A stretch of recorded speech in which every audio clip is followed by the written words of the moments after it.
Hello Andarki, welcome to Tara IAS, Think IAS, Think Tara. Na peru Vaishnavi and I welcome you all to the Hindu analysis for 12th August 2025. So let's start the discussion without any further delay. So వీడియోలోకి వెళ్ళే ముందు చిన్న announcement, మనం world హిస్టరీకి సంబంధించి first బ్యాచ్ని launch చేయడం జరిగింది.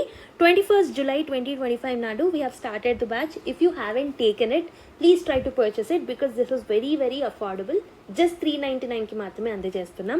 మీరు features of this course చూసినట్టయితే comprehensive classes will be taken by Sairam sir, one stop solution notes provide చేస్తాం, and 1-on-1 mentorship on demand Zoom calls కూడా ప్రొవైడ్ చేస్తున్నాం. And this will be integrated with the themes of international relations and also ethics also.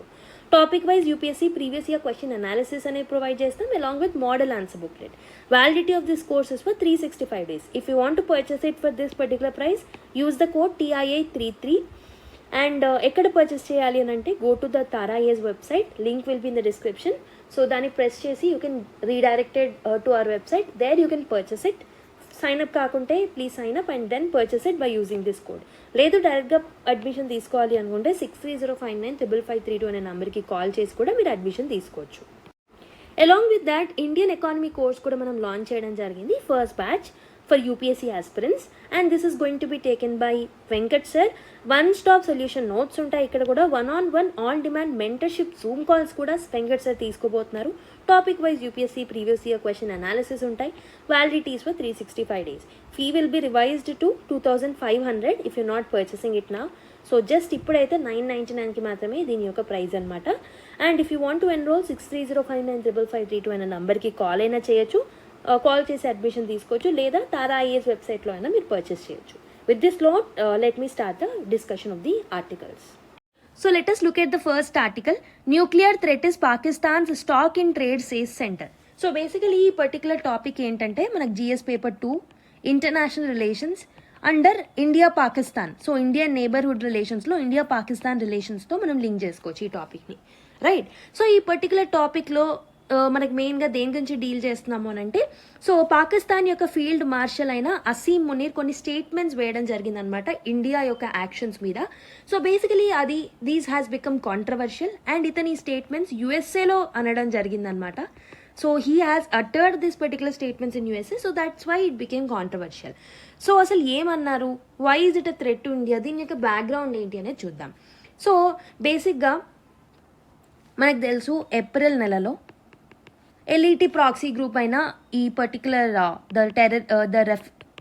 The resistance force అనే terrorist organisation మన యొక్క సివిలియన్స్ని, so Pahalgam అటాక్లో కొంతమందిని చంపేయడం జరిగింది. We have seen that. So post that మనం ఆపరేషన్ సింధూర్ అనే ఒక ఇంపార్టెంట్ మెజర్తో ముందుకు వచ్చాం. ఆపరేషన్ సింధూర్లో సో ప్రెసిషన్ అటాక్స్ ద్వారా we have attacked only the terrorist sites ఏవైతే ఉంటాయో వాటిని మనం ప్రెసిషన్ అటాక్స్ ద్వారా అటాక్ చేయడం జరిగింది, without hampering or without any threat to the civilians. And also మన యొక్క డిఫెన్స్ క్యాపబిలిటీని we have showcased to the world. So operation Sindoor టైంలో there are countries like Russia which supported us, but పాకిస్తాన్కి USA support చేసింది ఇండైరెక్ట్గా, China support చేసింది, Turkey support చేసింది. So USA and Turkey లాంటి ఫ్రెండ్లీ అలైస్ టు ఇండియా కూడా వాటికి support చేయడం జరిగింది. We have seen all of this background things. So దీంట్లో భాగంగా India has taken lot of retaliatory steps. ఒకటి ఆపరేషన్ సింధూర్ అయితే, ఇంకొకటి సో వీసా బ్యాన్స్ చేశాము కొంతమంది డెలిగేట్స్కి. And also what we have done is, so economic relations or economic trade ఏదైతే ఉంటుందో దాంట్లో కొన్ని సస్పెన్షన్స్ని తీసుకొచ్చాం. Like we have banned few టర్మ్స్లో ఎకనామిక్ ట్రేడ్ని బ్యాన్ చేసాం. And also Indus water treaty అనే ఏరియాని సస్పెండ్ చేసాం. ఇండస్ వాటర్ ట్రీటీ అనే ట్రీటీని we have banned and we have suspended it. India came out of this particular treaty, right? ఇలాంటి కొన్ని మెజర్స్ని మనం తీసుకున్నాం. సో ఇందులో భాగంగా మనం ఏం చేస్తున్నాం, as we are out of Indus water treaty, Indus water ట్రీటీలో ఉన్న ఇంపార్టెంట్ ప్రొవిజన్స్ ఏంటి? సో మనం రివర్స్ని, ఇండస్ వాటర్స్ని లెఫ్ట్ రివర్స్గా ఆర్ రైట్ రివర్స్గా డివైడ్ చేస్తాం. అంటే వెస్టర్న్ రివర్స్గా, ఈస్టర్న్ రివర్స్గా మనం డివైడ్ చేస్తాం. సో వెస్టర్న్ రివర్స్ ఏంటి? So there are rivers like Indus, Chenab, okay, Jhelum. So basically ఈ 3 రివర్స్ ఏవైతే ఉంటాయో, ఈ 3 రివర్స్ మీద according to Indus water treaty which was బ్రోకర్డ్ by world bank in 1960s, so వాళ్ళ ప్రకారం ఏంటి అంటే, ఇండస్ వాటర్ ట్రీటీలో ఉన్న western reverse Indus, Chenab and Jhelum reverse ఏవైతే ఉన్నాయో, సో దీని మీద ఎక్కువగా రైట్స్ ఎవరికి ఉంటాయి అని అంటే, it will be having a Pakistan will be having a rights on this particular western rivers, whereas eastern rivers ఏవైతే ఉంటాయో వాటిలలో మనకి రైట్స్ ఉంటాయి. సో ఒక పర్టిక్యులర్ ఇంపార్టెంట్ థింగ్ ఏంటంటే ఈ ఇండస్ వాటర్ ట్రీటీ అనేది ఏదైతే ఉంటుందో this was not favourable to India. ఎందుకనంటే almost 80% of total Indus water went to దాని మీద ఉన్న రైట్స్ అనేవి ఐసీజే అంటే ఇండస్, చీనా, మంజీలం రివర్స్ ద్వారా పాకిస్తాన్స్కే 80% ఆఫ్ వాటర్ యూసేజ్ క్యాపబిలిటీ అనేది మనం ఇచ్చేసాం. బట్ ఇప్పుడు థింగ్స్ గాట్ చేంజ్. 1960s ఎక్కడ, 2025 ఎక్కడ, things got changed. So ground water storage అనేది తగ్గింది. ఓకే, అండ్ ఆల్సో పొల్యూషన్ పెరిగింది, పాపులేషన్ పెరిగింది, లాట్ ఆఫ్ చేంజెస్ అనేవి వచ్చాయి. Environmental changes, population changes, demographic changes అనేవి వచ్చాయి. So Indian side of Indus water ట్రీటీలో భాగంగా ఇండియన్ సైడ్ ఆలోచిస్తే డెఫినెట్లీ మనం 1960sలో సైన్ చేసుకున్న Indus water treaty is not favourable to India in 2025. So we have to bring changes. ఇనిషియల్గా ఈ Pahalgam attack కన్నా ముందు కూడా India several times has endorsed upon World Bank and Pakistan by saying that మనం దీంట్లో కొన్ని అమెండ్మెంట్స్ తీసుకురావాలి అని చెప్పేసి ఇండియా ఎన్నోసార్లు చెప్పడం జరిగింది ప్రీవియస్గా కూడా. బట్ పెహల్గమ్ అటాక్ అనే ఈ పర్టికులర్ టర్నింగ్ పాయింట్ ఏదైతే ఉంటుందో ఈ పర్టికులర్ పాయింట్లో మనం we have taken a step in order to retaliate the Pakistan's act on the Pahalgam attack. So basically Pakistan state sponsored terrorism or cross border టెర్రరిజంని ప్రమోట్ చేస్తుంది. Okay, it is funding terrorism. So it is funding to terrorist groups. So అందుకే మనం ఏం చేస్తాం, in order to retaliate the actions by Pakistan we have taken this measure by suspending Indus water treaty. Indus water ట్రీటీని మనం ఒక tool లాగా use చేసుకున్నాం. Okay, in order to come up with the ban or suspension of the Indus water treaty. So దీనికి సంబంధించి when we're out of Indus water treaty మనం కొన్ని డ్యామ్స్ని construct చేయడం, కొన్ని ప్రాజెక్ట్స్ ఏవైతే మనం ఐసీజే ఇండస్, చీనాబ్ జైలం మీద తీసుకొచ్చామో వాటిని కొనసాగించడం అవన్నీ చేస్తూ వచ్చాం. సో అందుకే ఆ పర్టికులర్ కాంటెక్స్లోనే పాకిస్తాన్ యొక్క ఫీల్డ్ మార్షల్ ఏమంటున్నారు, we will wait for India to build a dam. మేము ఇండియా డ్యామ్ బిల్డ్ చేసే వరకు వెయిట్ చేస్తాం ఇండస్ రివర్ మీద. బట్ వన్స్ ఆ డ్యామ్ వాళ్ళు బిల్డ్ చేసినాక మేము దాన్ని డెస్ట్రాయ్ చేస్తామని ఒక స్టేట్మెంట్ ఇవ్వడం జరిగింది. ఇదే కాదు, లాట్ ఆఫ్ స్టేట్మెంట్స్ ఇవ్వడం జరిగింది. So what he have told is, let me tell you, let me write it 1 second. Yeah, what ఇంకేం చెప్పారు అని అంటే he reportedly told that if we think we're going down, ఒకవేళ మేము కింద పడిపోతున్నాము అని మాకు అనిపిస్తే we will take half of the world down with us అని చెప్పేసి అతను ఒక స్టేట్మెంట్ ఇవ్వడం జరిగింది. అంటే సో ఒకవేళ మేము కింద పడిపోతున్నామని తెలిస్తే మేము సగం ప్రపంచాన్ని కిందకి లాగేస్తామని చెప్పేసి కొన్ని కాంట్రవర్షియల్ స్టేట్మెంట్స్ ఇవ్వడం జరిగింది. మరి మన Indian ministry of external affairs ఎలా రియాక్ట్ అయ్యారు అని అంటే, so the spokesperson of India's external affairs minister అయిన Randhir Jaiswal garu he told that ఇలాంటి థ్రెట్స్ ఏవైతే పాకిస్తాన్ సైడ్ నుంచి వచ్చాయో, so these are Pakistan's stock in trade. So stock in trade అంటే ఏంటి? So what does this stock in trade means అంటే, so basically it is a standard tactic Pakistan uses repeatedly. So basically ఇది కొత్త ఏమీ కాదు, ఇలాంటి స్టేట్మెంట్స్ ఇవ్వడం పాకిస్తాన్కి కొత్త ఏమీ కాదు. ప్రీవియస్గా కూడా ఇది మల్టిపుల్ టైమ్స్ వీటిని యూజ్ చేయడం జరిగింది. సో బేసిక్గా మనకి కార్గిల్ వార్ టైంలో కానీ మిగతా టైమ్స్లో కానీ 1970sలో కానీ ఎప్పుడైనా పాకిస్తాన్ దీన్ని ఈ పర్టికులర్ స్టేట్మెంట్స్ని ఈ న్యూక్లియర్ బ్లాక్మెయిలింగ్, సో బేసికలీ ఈ స్టేట్మెంట్స్తో పాటు న్యూక్లియర్ బ్లాక్మెయిలింగ్ కూడా చేస్తున్నారు. ఓకే, మా దగ్గర న్యూక్లియర్ బాంబ్స్ ఉన్నాయి, మా దగ్గర న్యూక్లియర్ టెక్నాలజీ డెవలప్ అయ్యింది, న్యూక్లియర్ వెపన్స్ ఉన్నాయి. సో ఇండియా ఒకవేళ ఇండస్ వాటర్ ట్రీటీని ప్రాపర్గా యూటిలైజ్ చేయకపోతే, లేకపోతే ఇండియా డ్యామ్స్ కట్టినా, ఒకవేళ పాకిస్తాన్కి వాటర్ సెక్యూరిటీ ప్రాబ్లమ్స్ వచ్చినా, సో మా యొక్క న్యూక్లియర్ ఫోర్స్ని మేము యూజ్ చేస్తామని చెప్పేసి న్యూక్లియర్ బ్లాక్మెయిలింగ్ కూడా పాకిస్తాన్ చేస్తుంది. సో ఈ బ్లాక్మెయిలింగ్స్, ఈ స్టేట్మెంట్స్ ఏవైతే ఉన్నాయో these are not new to India. ప్రీవియస్గా కూడా ఎప్పుడైతే ఇండియాకి పాకిస్తాన్కి several times controversies and some global లెవెల్లో ఇష్యూస్ వచ్చినప్పుడు ఇండియాకి పాకిస్తాన్కి, సో ప్రతిసారి పాకిస్తాన్ ఇలానే రియాక్ట్ అవ్వడం మనం చూసామన్నమాట. Okay, so this is a very much standard tactic that Pakistan uses repeatedly.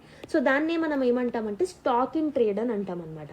And ఇతను ఇంకేం చెప్పారు అని అంటే, ఈ స్పోక్స్ పర్సన్ ఇంకేం రిప్లై ఇచ్చారు అని అంటే, ఈ సెడ్ దాట్ ఈ రిమార్క్స్ ఏవైతే పాకిస్తాన్ ఇచ్చిందో, so this not only confirms the global worry.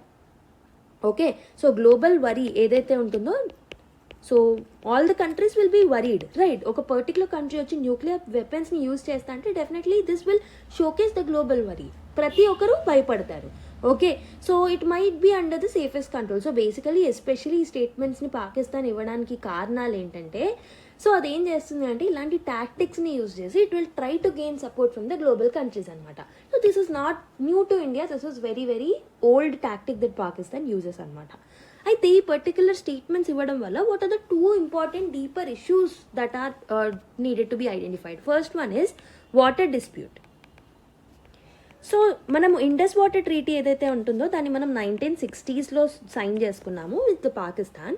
So India ఈ 1960s మనం సైన్ చేసుకున్న ట్రీటీ ప్రకారం ఇండియా ఏదైతే ఉంటుందో ఈ particular projects or dam construction or hydro electric projects and limited amount of అగ్రికల్చర్స్ని ఈవెన్ వెస్టర్న్ రివర్స్లో కూడా చేసుకోవచ్చు. లైక్ ఇండస్ రివర్లో, చినాబ్ రివర్లో, జేలం రివర్లో, వీటిలలో మనం డ్యామ్ కన్స్ట్రక్షన్, హైడ్రో ఎలక్ట్రిక్ ప్రాజెక్ట్స్ని తీసుకురావచ్చు according to Indus water treaty.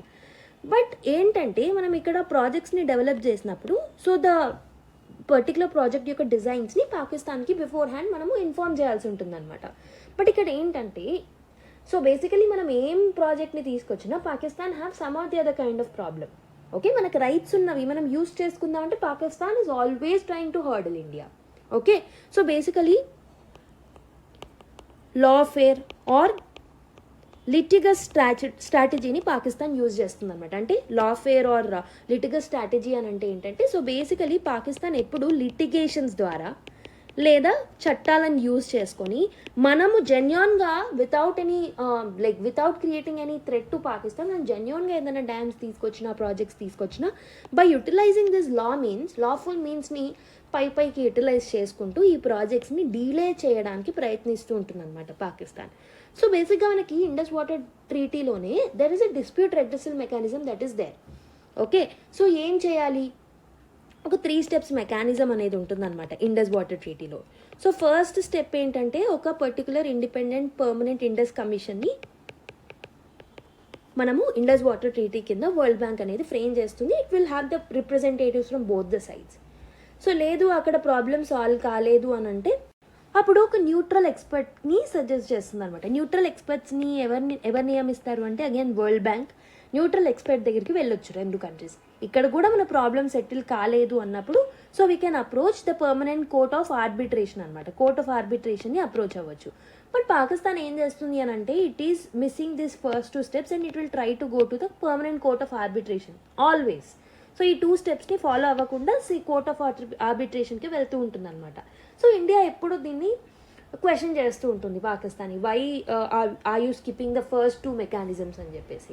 Okay, definitely first we have to go to permanent Indus కమిషన్కి వెళ్ళిన తర్వాతనే మళ్ళీ న్యూట్రల్ ఎక్స్పర్ట్ దగ్గరికి వెళ్ళాలి. అక్కడ కూడా సెటిల్ కానప్పుడు అప్పుడు మనం కోర్ట్ ఆఫ్ ఆర్బిట్రేషన్కి వెళ్ళాలి. తప్పితే ఫస్ట్ 2 స్టెప్స్ని మనం స్కిప్ చేసి వెళ్ళొచ్చు అని ఎక్కడ రాసలేదు. And Pakistan always uses this litigious measures or lawfare measures to interfere in to the projects of India. So previous నుంచి మనం చూస్తున్న డిస్ప్యూట్ ఇది. So this particular thing is highlighting this. Okay, first particular important thing that we have to know is about this water disputes. So Pakistan ఏంటంటే ఎందుకు ఇలాంటి టాక్టిక్స్ని Pakistan use చేస్తుంది అని అంటే ఇండస్ వాటర్ రివర్ నుంచి వచ్చే వాటర్ని ఆల్మోస్ట్ పాకిస్తాన్ ఎకానమీ దీని మీదనే స్ట్రైవ్ అవుతుంది. Mainly the areas like Punjab province, areas like Sindh province, ఇక్కడ ఏంటంటే 80% to 90% of their agriculture productivity is because of the irrigation that is provided from the waters of Indus. అంటే ఒకవేళ పాకిస్తాన్కి ఇండస్ వాటర్ ప్రాపర్గా వెళ్ళకపోతే so it will have a huge problem on it's economy. Internal disputes వచ్చే అవకాశాలు అనేవి ఉంటాయన్నమాట. So that is the main problem that it has.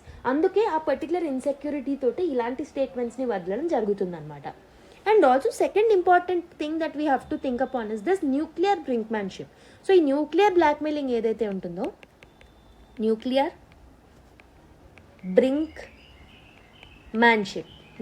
బ్రింక్మ్యాన్షిప్. So Pakistan ఏం చేస్తుంది అని అంటే it often brings up its nuclear weapons in disputes with India. ఇండియాలో ప్రీవియస్గా ఎలాంటి ఇష్యూస్ అయినా ఊరికే మా దగ్గర న్యూక్లియర్ వెపన్స్ ఉన్నాయని చెప్పేసి న్యూక్లియర్ బ్లాక్మెయిలింగ్ అనేది it's a very common thing to Pakistan అనమాట. ఓకే, సో అది టెర్రరిజంకి సంబంధించిన ఇష్యూ అయినా, వాటర్కి సంబంధించిన ఇష్యూ అయినా, ఇంకేది ఇష్యూ అయినా so it will try to always do a nuclear blackmail towards India అనమాట. ఓకే, సో ఏంటంటే ఇండియాని స్కేర్ చేయాలి అండ్ ఆల్సో వేరే కంట్రీస్ యొక్క సపోర్ట్ని గెయిన్ చేయాలి అనే ఒక ఉద్దేశంతో ఈ పర్టికులర్ స్టేట్మెంట్స్ని పాకిస్తాన్ ఎప్పుడు వదులుతుందన్నమాట. ఓకే, సో బేసికలీ దాని యొక్క military strength, conventional military strength మీద దానికి నమ్మకం లేక, okay, as India is more stronger than it, so it will always use these kind of tactics అనమాట. So ministry of external affairs కూడా ఈ పర్టికులర్ రియాక్షన్స్ ఇవ్వడం జరిగింది. So whatever I have explain, so same thing the minister of external affairs also meant the same.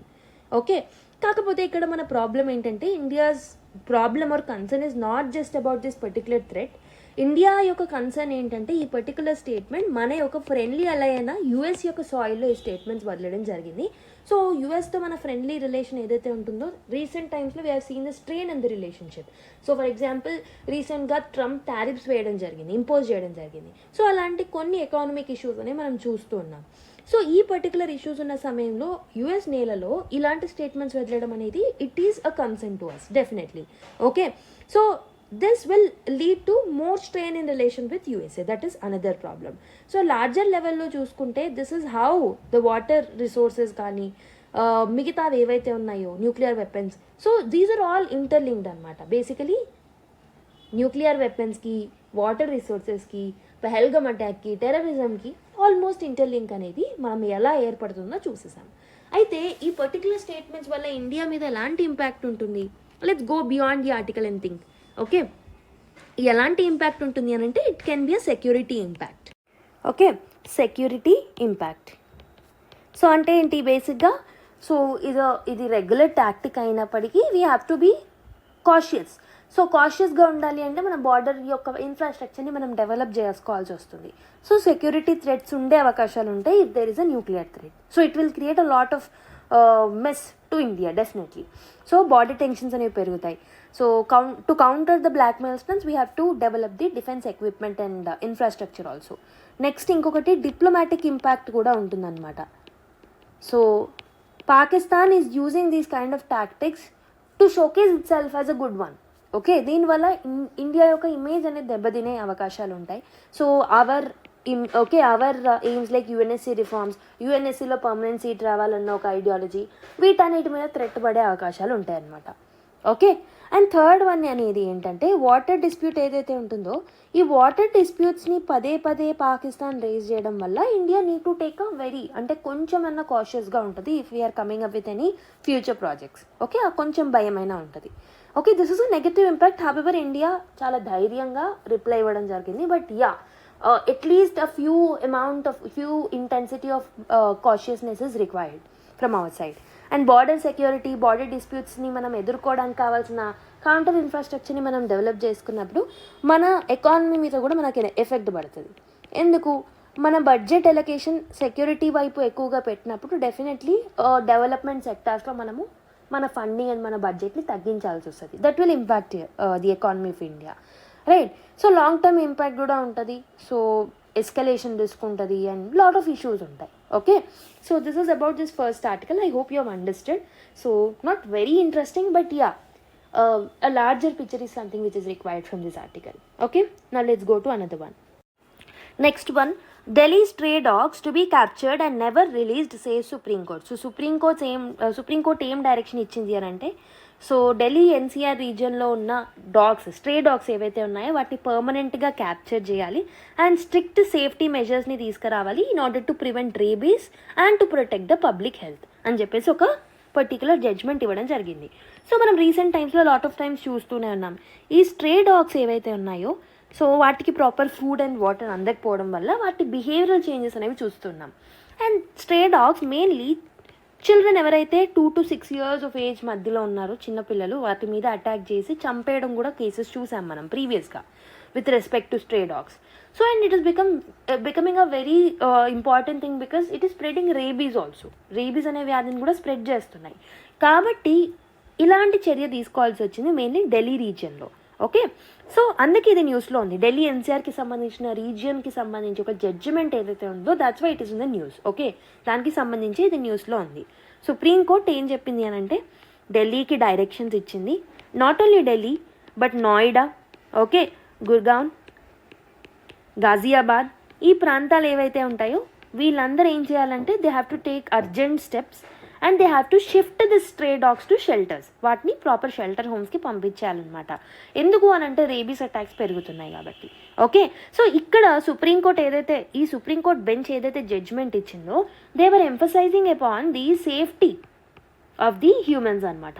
Okay, ఈ safety ఏదైతే ఉంటుందో this is overweighing. ఈ particular సిచ్యువేషన్లో, ఈ పర్టికులర్ కేసులో సేఫ్టీ అనేది it is overweighing our sentiments. So basically చాలామందికి dog lovers ఉంటుండొచ్చు, బట్ డాగ్ లవర్స్ ఎంత ఉన్నా డాగ్స్ వల్ల హ్యూమన్స్కి ఇంపాక్ట్ అనేది కలిగినప్పుడు definitely will put humans at the first place and dogs at the second place. And ఇక్కడ ఏంటంటే ఈ స్ట్రే డాగ్స్ని ఒక ప్రాపర్ షెల్టర్కి షిఫ్ట్ చేయాలని చెప్పేసి సుప్రీంకోర్టు ఆర్డర్ ఇవ్వడం జరిగిందనమాట. ఓకే, సో అండ్ ఆల్సో ఇక్కడ ప్రాబ్లం ఏంటంటే వైల్ ది ఆర్డర్స్ ఏంటంటే ప్రాపర్ రిలీఫ్ ఇచ్చినప్పటికీ ఎక్స్పర్ట్స్ ఏమంటున్నారు అంటే దే ఆర్ నోటింగ్ దాట్ ఇక్కడ పెట్ ఓనర్స్ అకౌంటబిలిటీ గురించి ఎలాంటి మెకానిజమ్స్ని మాట్లాడలేదు ఈ పర్టికులర్ ఆర్డర్లో. అండ్ ఆల్సో ద ప్రాబ్లం అనేది పర్సిస్ట్ అవుతుంది ఈ అకౌంటబిలిటీ మెకానిజమ్స్ని తీసుకురాకపోతే. ఓకే, సో బేసికలీ ఇండియాలో స్ట్రే డాగ్స్ ప్రాబ్లం ఎంత ఉంది, ఎంత వైడ్ రేంజ్లో ఉంది అనేది లెట్స్ సీ దాట్. ఇండియాలో మనకు ఆల్మోస్ట్ 60 million స్ట్రే డాగ్స్ అనేవి ఉన్నాయన్నమాట. So these are all leading to diseases, spread of diseases, sometimes యాక్సిడెంట్స్లో అవి చనిపోవడం జరుగుతుంది. ఇలాంటి ఇష్యూస్ మనం చూస్తూనే ఉన్నామన్నమాట. సో ప్రతి 10 secondsకి ఒక డాగ్ బైట్ చూస్తున్నాం ఇండియాలో. So this is a very concerning thing. టోటల్గా యాన్యువలీ 3 million డాగ్ బైట్స్ అనేవి చూస్తున్నాం అనమాట. And also this is leading to more than 5,000 fatalities. So ఇలాంటి ఇష్యూస్ ఉన్నప్పుడు these kind of actions are necessary. Rabies ఏదైతే ఉంటుందో this will alone kill at least 2 people every 3 hours. So other data is ప్రతి 3 గంటలలో at least 2 peopleని rabies చంపేస్తుంది అనమాట. Like rabies అనే వ్యాధి చంపేస్తుంది అనమాట. ఓకే, సో మీకు తెలిసే ఉంటుంది. సో ఒక డాగ్ కరిస్తే ఎన్ని ఇంజెక్షన్స్ తీసుకోవాలి, and over the span of 3 to 4 months కంటిన్యూస్గా ఇంజెక్షన్స్ అండ్ సర్టన్ ప్రికాషన్స్ తీసుకుంటే తప్పితే రేబీస్ యొక్క నెగటివ్ ఎఫెక్ట్స్ నుంచి బయటపడవరు అనమాట. సో ఇలాంటి ఇష్యూస్ అనేవి స్ట్రే డాగ్స్కి సంబంధించి చూస్తున్నాం. ఓకే, సో 2024 డేటా ప్రకారం చూసుకుంటే almost 30 million pet dog population అనేది ఉందన్నమాట. And it is growing day by day. Okay, annually 10 to 15% growth అనేది చూస్తున్నాం. So not only in pet dogs but also in the stray dogs. Okay, so basically pet dog industry మీరు చూసినా it is going to double by 2030 in India. So almost 300 crore worth pet dog industry అనేది ఉంది. It is going to get doubled by 2030. Almost మనకి dog hotels పెరిగాయి, grooming parlours ఉన్నాయి. Okay, and also pet insurances అనేవి కూడా ఉన్నాయి. Like for example Bajaj Allianz, Future Generali, ఇవన్నీ ఇన్సూరెన్సెస్ని కూడా ప్రొవైడ్ చేస్తున్నాయి అనమాట ఈ పెట్ డాగ్స్కి సంబంధించి. ఓకే, సో అసలు ఎందుకు ప్రీవియస్గా ఈ స్ట్రే డాగ్స్ కంట్రోల్ అనేది ముందుగా కూడా మనం లాట్ ఆఫ్ ఎఫర్ట్స్ని తీసుకొచ్చాం, కానీ అవి ఫెయిల్ అయ్యాయి. Why India stray dog control efforts have failed? ఒకటి వచ్చేసి పాస్ట్ అటెంప్ట్స్ ఏవైతే ఉన్నాయో, ఏవైతే మెజర్ ద్వారా మనము స్ట్రే డాగ్స్ని ట్యాకిల్ చేయాలనుకున్నామో, so that was through killing. So ఈ కిల్లింగ్ని కూడా ఎలక్ట్రోక్యూషన్ ద్వారా మనము కిల్ చేసేవాళ్ళం అనమాట డాగ్స్ని, లేదా పాయిజనింగ్. ఓకే, వాటికి పాయిజనింగ్ చేసి కూడా చంపేసేవాళ్ళు. Okay, through clubbing also they use to kill the stray dogs అనమాట. కానీ ఇవన్నీ దీస్ ఆర్ ఇన్ఎఫెక్టివ్. సో ఇవి ప్రాపర్గా వర్క్ చేయలేవు. ఓకే, ఇవేంటంటే చాలా తక్కువ అమౌంట్ ఆఫ్ పాపులేషన్ని మనం ఎలిమినేట్ చేయగలుగుతాం స్ట్రే డాగ్స్లో.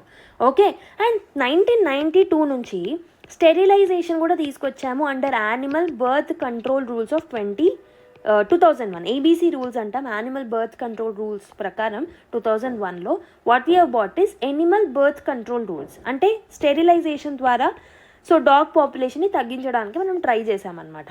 ఓకే, సో హవెవర్ ఈ పర్టికులర్ స్టెరిలైజింగ్ ఏదైతే ఉంటుందో దీనివల్ల only 2/3 of the canine population మాత్రమే వర్క్ అయ్యాయి. 2/3 సక్సెస్ మాత్రమే చూసాం. And our efforts are largely in a failure way only. Okay, చాలా మట్టుకు ఫెయిల్ అవ్వడం జరిగిందనమాట ఈ పర్టికులర్ సిచ్యువేషన్ అండ్ ఈ పర్టికులర్ స్టెప్ కూడా.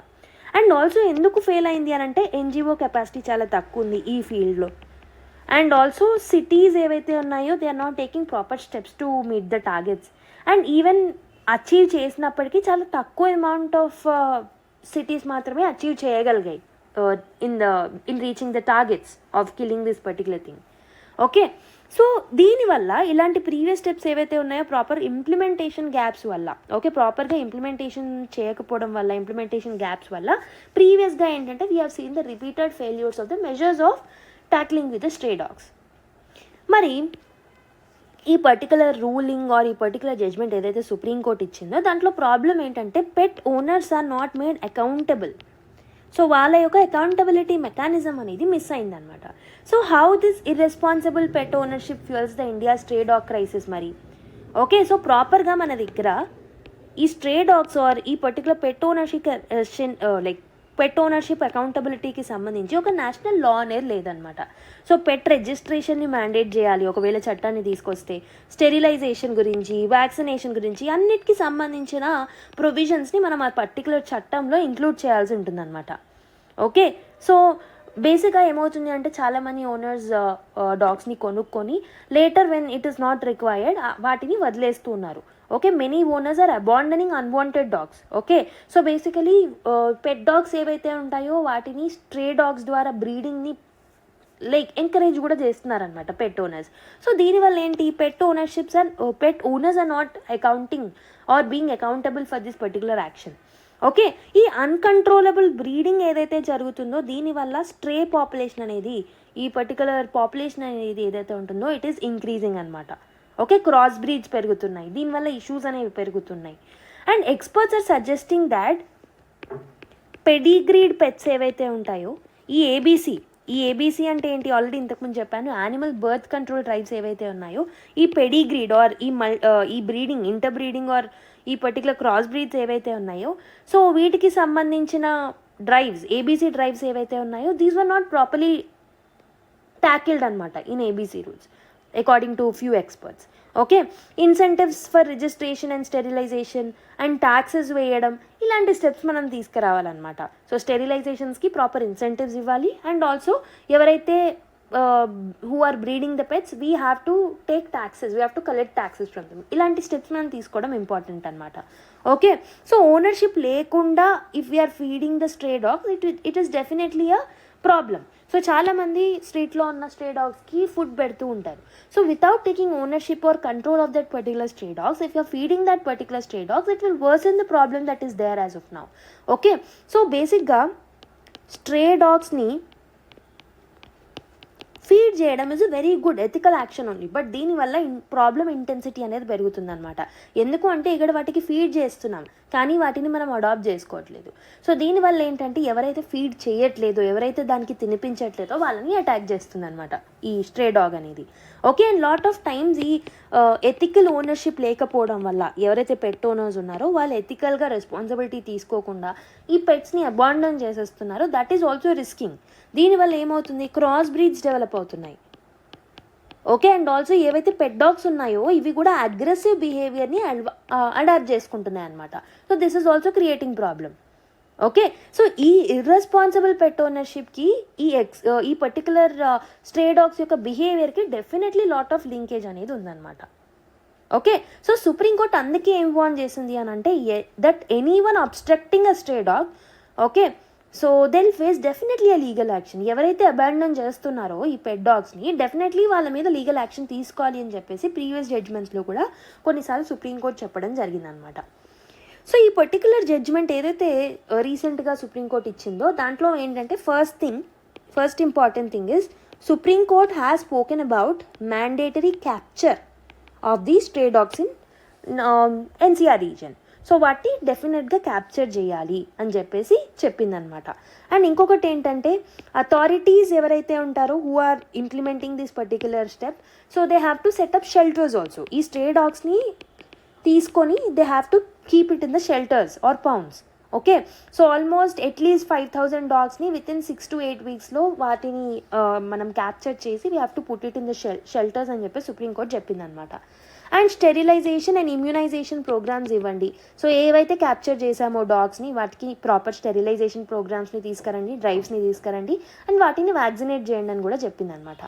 అండ్ ఆల్సో స్ట్రిక్ట్గా సో ఆల్మోస్ట్ అన్ని ఏరియాస్లో సీసీటీవీ సర్వేలెన్స్ అనేది ఉండాలి. ఈ షెల్టర్స్ ఏవైతే తీసుకొస్తున్నారో అథారిటీస్ అందులో సీసీటీవీస్ అనేవి ఫిట్ చేయాలన్నమాట.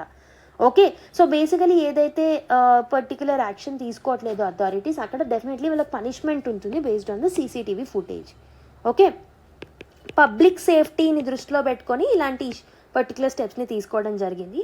And mainly children and infants యొక్క సేఫ్టీని సుప్రీంకోర్టు దృష్టిలో పెట్టుకోవడం జరిగిందనమాట. అండ్ ఆల్సో ఎక్కడైనా డాగ్ బైట్స్ అయితే దానికి సంబంధించిన హెల్ప్ లైన్స్ని, అవేర్నెస్ని తీసుకురావాలి అని కూడా చెప్పిందనమాట. Okay, so within 4 hours of dog bite ఖచ్చితంగా రిపోర్ట్ అయ్యేలాగా చూసుకోవాలి.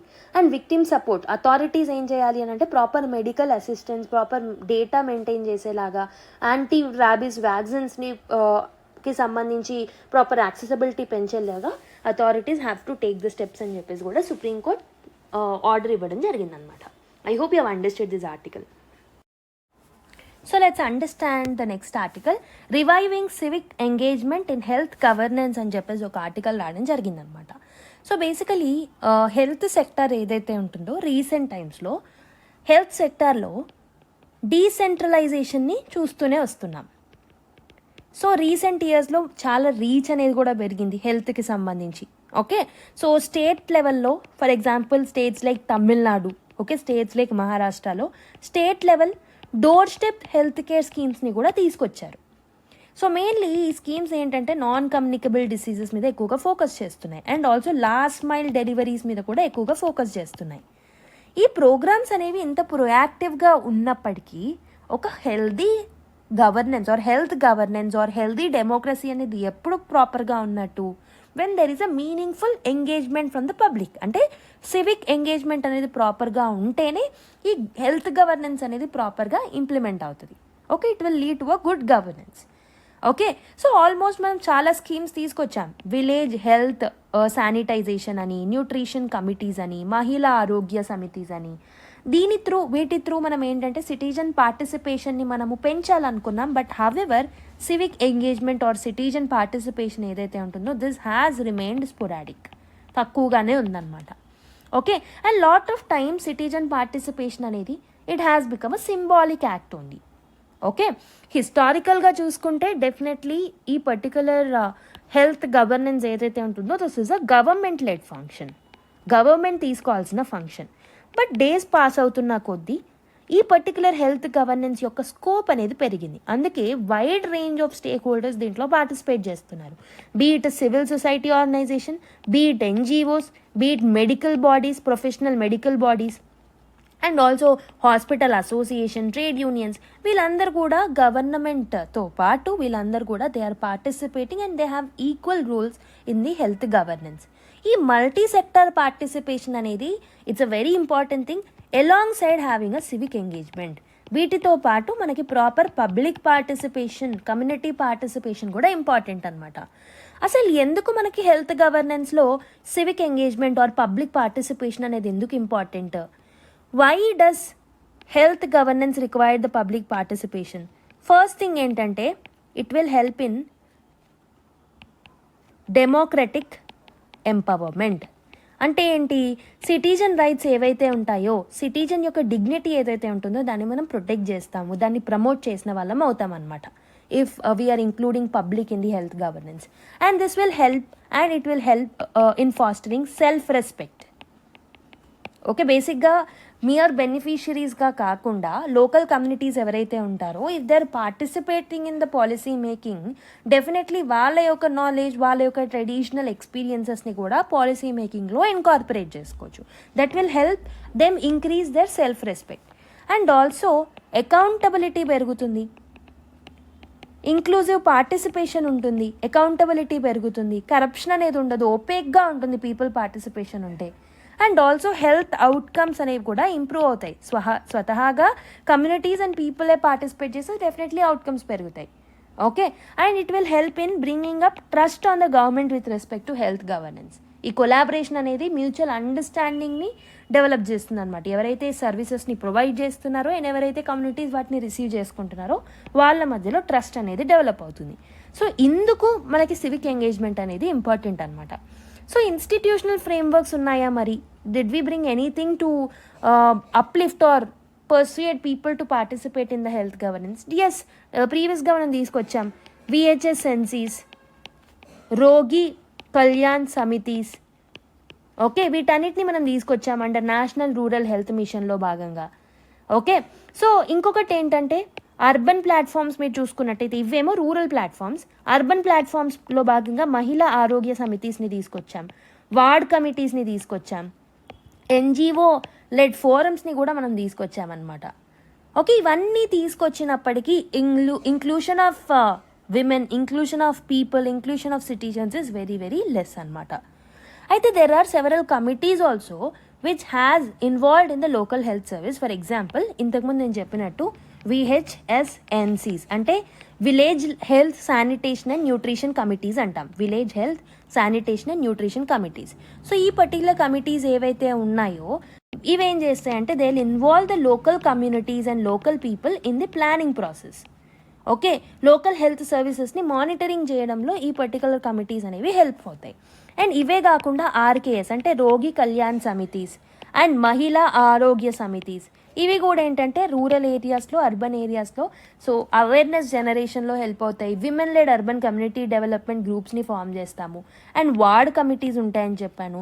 NGO లెడ్ కమిటీస్ ఉంటాయి urban local bodies and urban ఏరియాస్లో మనకి. ఓకే, సో ఇలా మనకి లాట్ ఆఫ్ స్టెప్స్ అనేవి మనం తీసుకున్నాం ప్రీవియస్గా in order to increase the civic engagement in the health governance.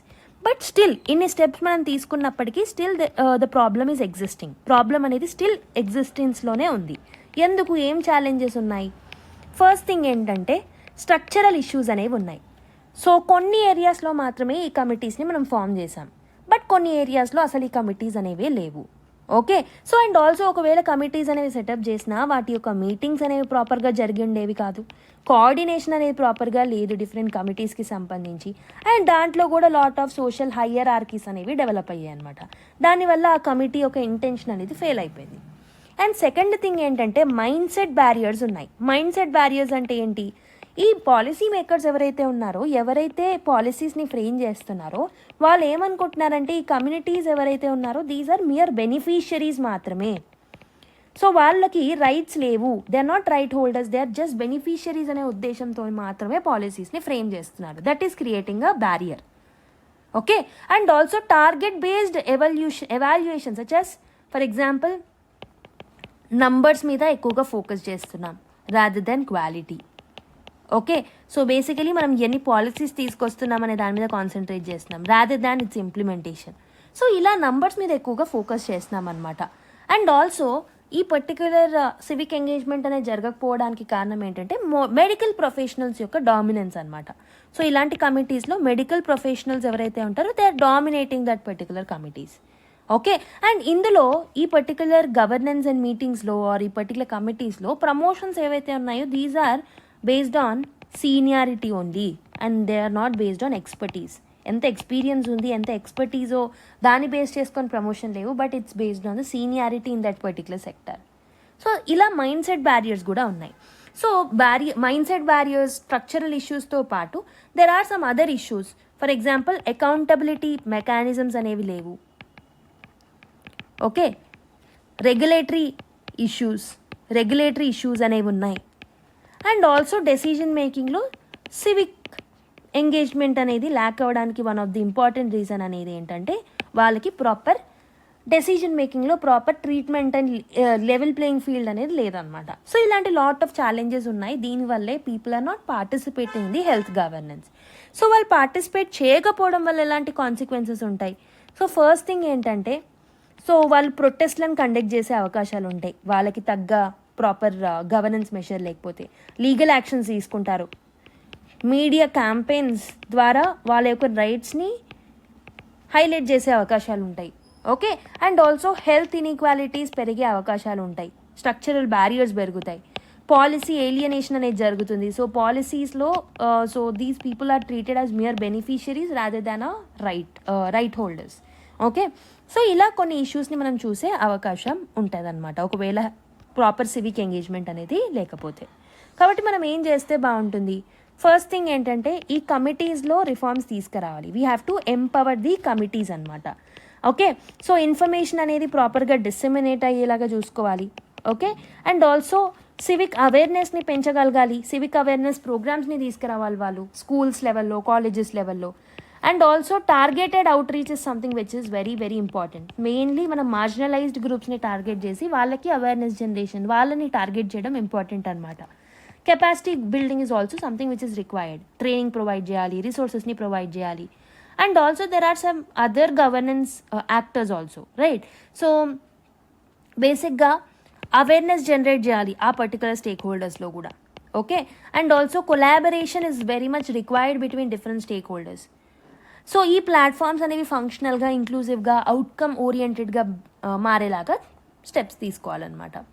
Okay, ఈ డోర్ స్టెప్ డెలివరీస్ ఏవైతే ఉన్నాయో హెల్త్ కేర్ని అడ్రసెస్ చేసినప్పటికీ civic engagement is very very important. కాబట్టి ఇలాంటి ఇష్యూస్ని మనం వీటి ద్వారా సాల్వ్ చేస్తే definitely civic engagement in health governance will increase. Okay, rift between two blocs continues in Geneva plastic treaty negotiation. So basically plastic pollution is something which is very very dangerous, right? So ఈ plastic పొల్యూషన్ని control చేయడానికి ప్రీవియస్గా మనం ఏం చేసాము అంటే we have come up with something called as INC అంటే intergovernmental negotiating committee. So దీన్ని యుఎన్ కింద మనం ఏర్పరచుకున్నాం అనమాట. సో ఈ ఐఎన్సీ ద్వారా ఏంటంటే కంట్రీస్ అనేవి ఒక పర్టికులర్ ట్రీటీని తీసుకొద్దాం అనుకుంటున్నాయి, సో కన్సెన్సస్ ద్వారా. సో దాన్ని ఏమంటామంటే global plastic treaty. So this will be like a legally binding treaty.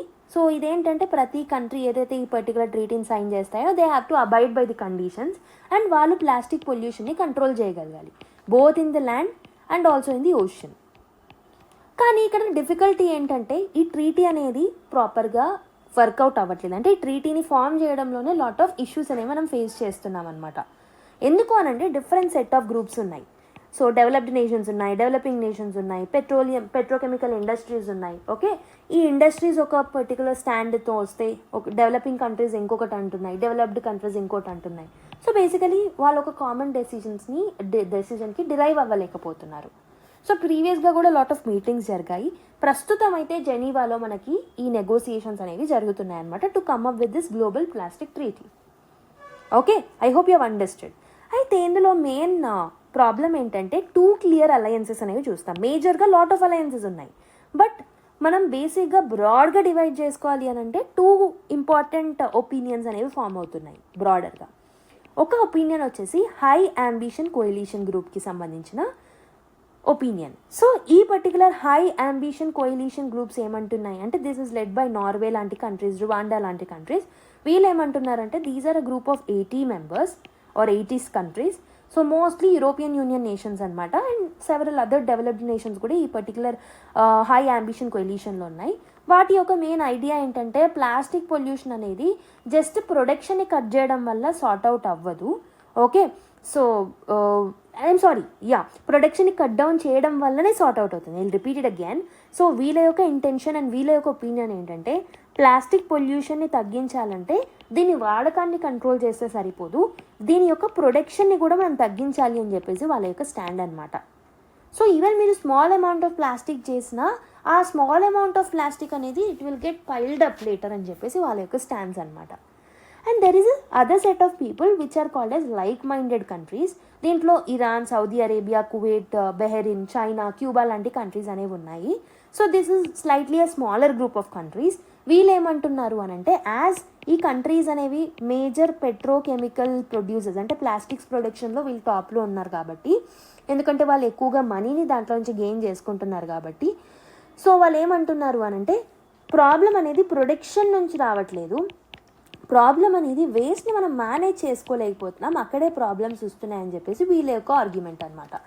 So వీళ్ళ యొక్క ఆర్గ్యుమెంట్ ఏంటంటే మనం తీసుకొస్తే ఒకవేళ గ్లోబల్ ప్లాస్టిక్ ట్రీటీని తీసుకొస్తే ఆ ట్రీటీ ఎలా ఉండాలి అని అంటే ఆ ట్రీటీలో రీసైక్లింగ్ గురించి మనం మాట్లాడాలి, కలెక్షన్ గురించి మాట్లాడాలి, సర్క్యులర్ ఎకానమీ గురించి మనం మాట్లాడాలి, పబ్లిక్ ఎడ్యుకేషన్ గురించి మాట్లాడాలి తప్పితే ప్రొడక్షన్ని కట్ డౌన్ చేయొద్దు అని చెప్పేసి వీళ్ళు అంటున్నారు. ఎందుకంటే ప్రొడక్షన్ ద్వారా వీళ్ళకి ప్రాఫిట్స్ ఉంటాయి కాబట్టి. ఓకే, సో ఈ ప్రొడక్షన్ని కట్ డౌన్ చేస్తే వాళ్ళ ఎకానమీస్ మీద ఎఫెక్ట్ అయ్యే ఛాన్సెస్ ఉంటాయి కాబట్టి they are not supporting the stands that is taken by high ambition coalition. మరి ఇండియా ఎక్కడ నిలబడుతుంది ఈ ఆర్గ్యుమెంట్లో? ఇండియా కూడా it's a major plastic manufacturer కాబట్టి ఇండియా యొక్క all India plastic manufacture association ఏం చెప్పింది అని అంటే సో ఈ ఈ పర్టికులర్ ప్రొడక్షన్ని కట్ డౌన్ చేయడం అనేది it's not a wrong thing, it's a wrong thing and we have to cut down on we have to come up with these kind of steps. Okay, so circular economy promote చేయడం, public ఎడ్యుకేషన్ని తీసుకురావడం, ఇలాంటివి మనం తీసుకొస్తే సరిపోతుందని India కూడా almost like minded country స్టాండ్స్తోనే ఉందన్నమాట. Okay, so మన ఇండియాలో లాట్ ఆఫ్ ప్యాకేజింగ్ ఇండస్ట్రీస్ ఉన్నాయి, హెల్త్ కేర్లో కూడా ప్లాస్టిక్ వాడుతుంటాం, కన్స్ట్రక్షన్లో. సో హెవీగా మనం ఇంకా ప్లాస్టిక్ మీద డిపెండ్ అయ్యి ఉన్నాం, అండ్ ఆల్టర్నేటివ్స్ కూడా ప్రాపర్గా అవైలబుల్గా లేవు మన దగ్గర. అవైలబుల్గా ఉన్న చాలా తక్కువ క్వాంటిటీతో అవైలబుల్గా ఉన్నాయి కాబట్టి మనం కూడా ఆల్మోస్ట్ లైక్ మైండెడ్ కంట్రీస్ యొక్క స్టాండ్స్ని సపోర్ట్ చేస్తున్నాం. సో ఇలా డిఫరెంట్ వ్యూ పాయింట్స్ ఉండడం వల్ల ఒక ప్రాపర్ డెసిజన్ మేకింగ్ అనేది చేయలేకపోతున్నారు. సో ప్రాపర్ ట్రీటీని సైన్ చేసుకోలేకపోతున్నారు అనమాట. ఓకే, సో బేసికలీ ఈ పర్టికులర్ ఇష్యూ అనేది it's not just an environmental issue, this is also a geo economics. Last decade అంటే ఆల్మోస్ట్ 10 years నుంచి కూడా ప్లాస్టిక్ మ్యానుఫ్యాక్చరింగ్ అనేది it has moved from almost European కంట్రీస్లో ఎక్కువ ప్లాస్టిక్ మ్యానుఫ్యాక్చరింగ్ జరిగేది. ప్రస్తుతం south east Asian nations and South Asian nations ఎక్కువగా dominate చేస్తున్నాయి ఈ పర్టికులర్ ప్లాస్టిక్ ప్రొడక్షన్లో. ఓకే, సో బికాజ్ ఎందుకంటే మన దగ్గర ప్రాపర్ లేబర్ ఉంది, ల్యాండ్ ఉంది, ఎనర్జీ ఉంది, ఇక్కడ అన్ని చీపర్గా దొరుకుతాయి కాబట్టి మన దగ్గర ఈ పర్టికులర్ ప్లాస్టిక్ ప్రొడక్షన్ అనేది పెరిగిందనమాట. Asia is now dominating the global polymer trade. Okay, అందుకే ఏషియన్ కంట్రీస్ అన్నీ ఎక్కువగా which are the developing nations and all వీళ్ళందరూ ఎక్కువగా లైక్ మైండెడ్ నేషన్స్ యొక్క స్టాండ్స్ని సపోర్ట్ చేస్తున్నారు. అయితే నార్త్ అమెరికాలో మాత్రం USA is the top producer. కాకపోతే USA is the country which is a top producer despite being a top producer. So USA కూడా అపోజ్ చేస్తుందన్నమాట, ప్రొడక్షన్ కట్స్ చేయాలి అని చెప్తుందన్నమాట. ఓకే, సో బేసికలీ యుఎస్ఏ ఎలాంటి బ్లాక్ని జాయిన్ అవ్వలేదు, బట్ దాని యొక్క ఒపీనియన్ ప్రొడక్షన్ కట్ చేయాలని యుఎస్ఏ కూడా దాని స్టాన్స్ అని చెప్పింది. Okay, versus European nations or European countries అన్ని almost they are on the side of the high ambition coalition. So హెచ్ఏసీని సపోర్ట్ చేస్తున్నాయి European Union countries. Okay, and ఇక్కడ ఇంకొక ఇంపార్టెంట్ స్టేక్ హోల్డర్స్ అయిన పెట్రోకెమికల్ ఇండస్ట్రీస్ ఏవైతే ఉన్నాయో వీళ్ళు ఏమంటున్నారు? So these are also not supporting that production cuts. Okay, these are also supporting the like minded country stands only. Okay, so almost చైనాలోనే 50% పెట్రోకెమికల్ ఇండస్ట్రీ కెపాసిటీ అనేది ఉంది, అందుకే China has taken a stands of like minded nations. Okay, అయితే ఈ dead lock అనేది హెచ్ఏసీకి అంటే high ambition కోయలిషన్కి లైట్ మైండెడ్ కంట్రీస్ మధ్యలో ఉండడం వల్ల సో రియాలిటీలో ఏమవుతుంది అంటే this is creating a deadlock, this is creating a delay in the process of bringing the treaty. Okay, so this is a bigger picture, this is a bigger problem. దానికి సంబంధించిన negotiations ప్రీవియస్గా కూడా జరిగాయి. Last time కెనడాలో జరిగాయి, ప్యారిస్లో జరిగాయి, previously lot of times జరిగాయి. So I think this is a 6th one. ఒకసారి క్రాస్ చెక్ చేసుకోండి, ఇలాంటి మీటింగ్స్ జరగడం ఇట్స్ ది 6th time అయితే ఐ థింక్ సో. సో ఇప్పుడు జరిగే మీటింగ్ ఏదైతే జెనీవాలో జరుగుతుందో అక్కడ కూడా ట్రీటీ వస్తుందో లేదో అనేది let's see in the future. Okay, so the Hindu news పేపర్లో ఫస్ట్ పేజ్లో మనకి పర్టికులర్ ఇమేజ్ అనేది రావడం జరిగింది. సో ఇక్కడ మనకు ఒక జాగ్రఫికల్ ఫినామినా ఇక్కడ మనకి ఎక్స్ప్లెయిన్ చేస్తున్నారు. Clouds creating a kaleidoscope of colours in the evening sky over Visakhapatnam on Monday అని ఒక పర్టికులర్ ఇమేజ్ రావడం జరిగిందనమాట. ఈ పర్టికులర్ ఇమేజ్ యొక్క బిహైండ్ జాగ్రఫికల్ ఫినామినా మీరు చూసుకుంటే మనకు తెలిసిందే, సన్లైట్ ఏదైతే మనకు రీచ్ అవుతుందో this sunlight is made up of many colors like red, orange, yellow, blue. Okay, ఇలా డిఫరెంట్ కలర్స్ అనేవి ఉంటాయి. సో బేసిక్గా స్కైలో సన్ లోవర్ పొజిషన్లో ఉన్నప్పుడు ఏమవుతుంది అని అంటే లైక్ సన్సెట్ టైంలో ఆ టైంలో సో దాని యొక్క లైట్ అనేది larger amount of area or larger amount of earth అట్మాస్ఫియర్ని కవర్ చేస్తుంది అనమాట. When sun is in the lower position or during the sunset time ఈ పర్టికులర్ లైట్ అనేది it will scatter over a larger atmosphere అనమాట. Okay, larger ఏరియాని cover చేస్తుంది అనమాట. Okay, so ఈ పర్టికులర్ లైట్ అనేది when it is covering the larger areas when sun is at the low point in the sky definitely it will cover the larger area of the earth atmosphere. So ఆ టైంలో ఏమంటే shorter wave lens ఏవైతే ఉంటాయో, shorter wave lens ఏంటి లైట్లో, so blue colour కానీ violet colour కానీ ఇవన్నిటికీ షార్టర్ వేవ్ లెన్స్ ఉంటాయి. ఇవి ఏమవుతాయనంటే దే విల్ గెట్ స్కాటర్డ్ అనమాట. ఎయిర్ మాలిక్యూల్స్తో పాటు డస్ట్ పార్టికల్స్తో పాటు అవన్నీ ఈ షార్టర్ వేవ్ లెన్స్ ఉన్న కలర్స్ ఏవైతే ఉంటాయో these will get scattered in the sky. Okay, so వెరాజ్ లాంగర్ వేవ్ లెన్స్ ఉన్న కలర్స్ ఏవైతే ఉంటాయో రెడ్, ఆరెంజ్, ఎల్లో ఈ కలర్స్ ఏవైతే ఉంటాయో సో ఇవన్నీ క్లౌడ్స్ని ఫామ్ చేస్తాయి అనమాట. సో దీస్ మిగతా వార్మ్ కలర్స్తో కలిపి ఇవన్నీ clouds will make the clouds అనమాట. క్లౌడ్స్ అనేవి గ్లో అయ్యేలాగా చూసుకుంటాయి ఈ పర్టికులర్ లాంగర్ వేవ్ లెన్స్ ఉన్న కలర్స్.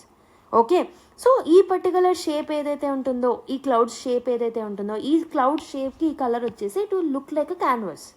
ఓకే, సో దానివల్ల మనకి డిఫరెంట్ ప్యాటర్న్స్ ఆఫ్ కలర్స్ అనేవి కనిపిస్తూ ఉంటాయి అనమాట. ఈ గోల్డెన్ క్రెస్ట్ ఏదైతే ఉంటుందో, ఈ గోల్డెన్ క్రెస్ట్ ఎఫెక్ట్ ఏదైతే ఉందో దీనివల్లే ఇది ఫామ్ అవుతుంది అనమాట.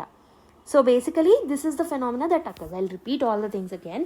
సన్లైట్ అనేది it's made up of different colours. Sun lower పొజిషన్లో ఉన్నప్పుడు అంటే డ్యూరింగ్ ద సన్సెట్ ఏమవుతుంది అని అంటే షార్టర్ వేవ్ లెంత్ ఉన్న కలర్స్ అన్ని they will get dispersed in the atmosphere. Whereas మనకి లార్జర్ వేవ్ లెంత్ ఉన్న colours like red, orange, yellow ఏమవుతాయనంటే so they will make this clouds ఏవైతే స్కైలో ఉంటాయో అవి షైన్ అయ్యేలాగా చేస్తాయి, అవికి కలర్స్ కనిపించేలాగా చేస్తాయి. సో అప్పుడు మనకి క్లౌడ్స్ అనేది they look like a canvas.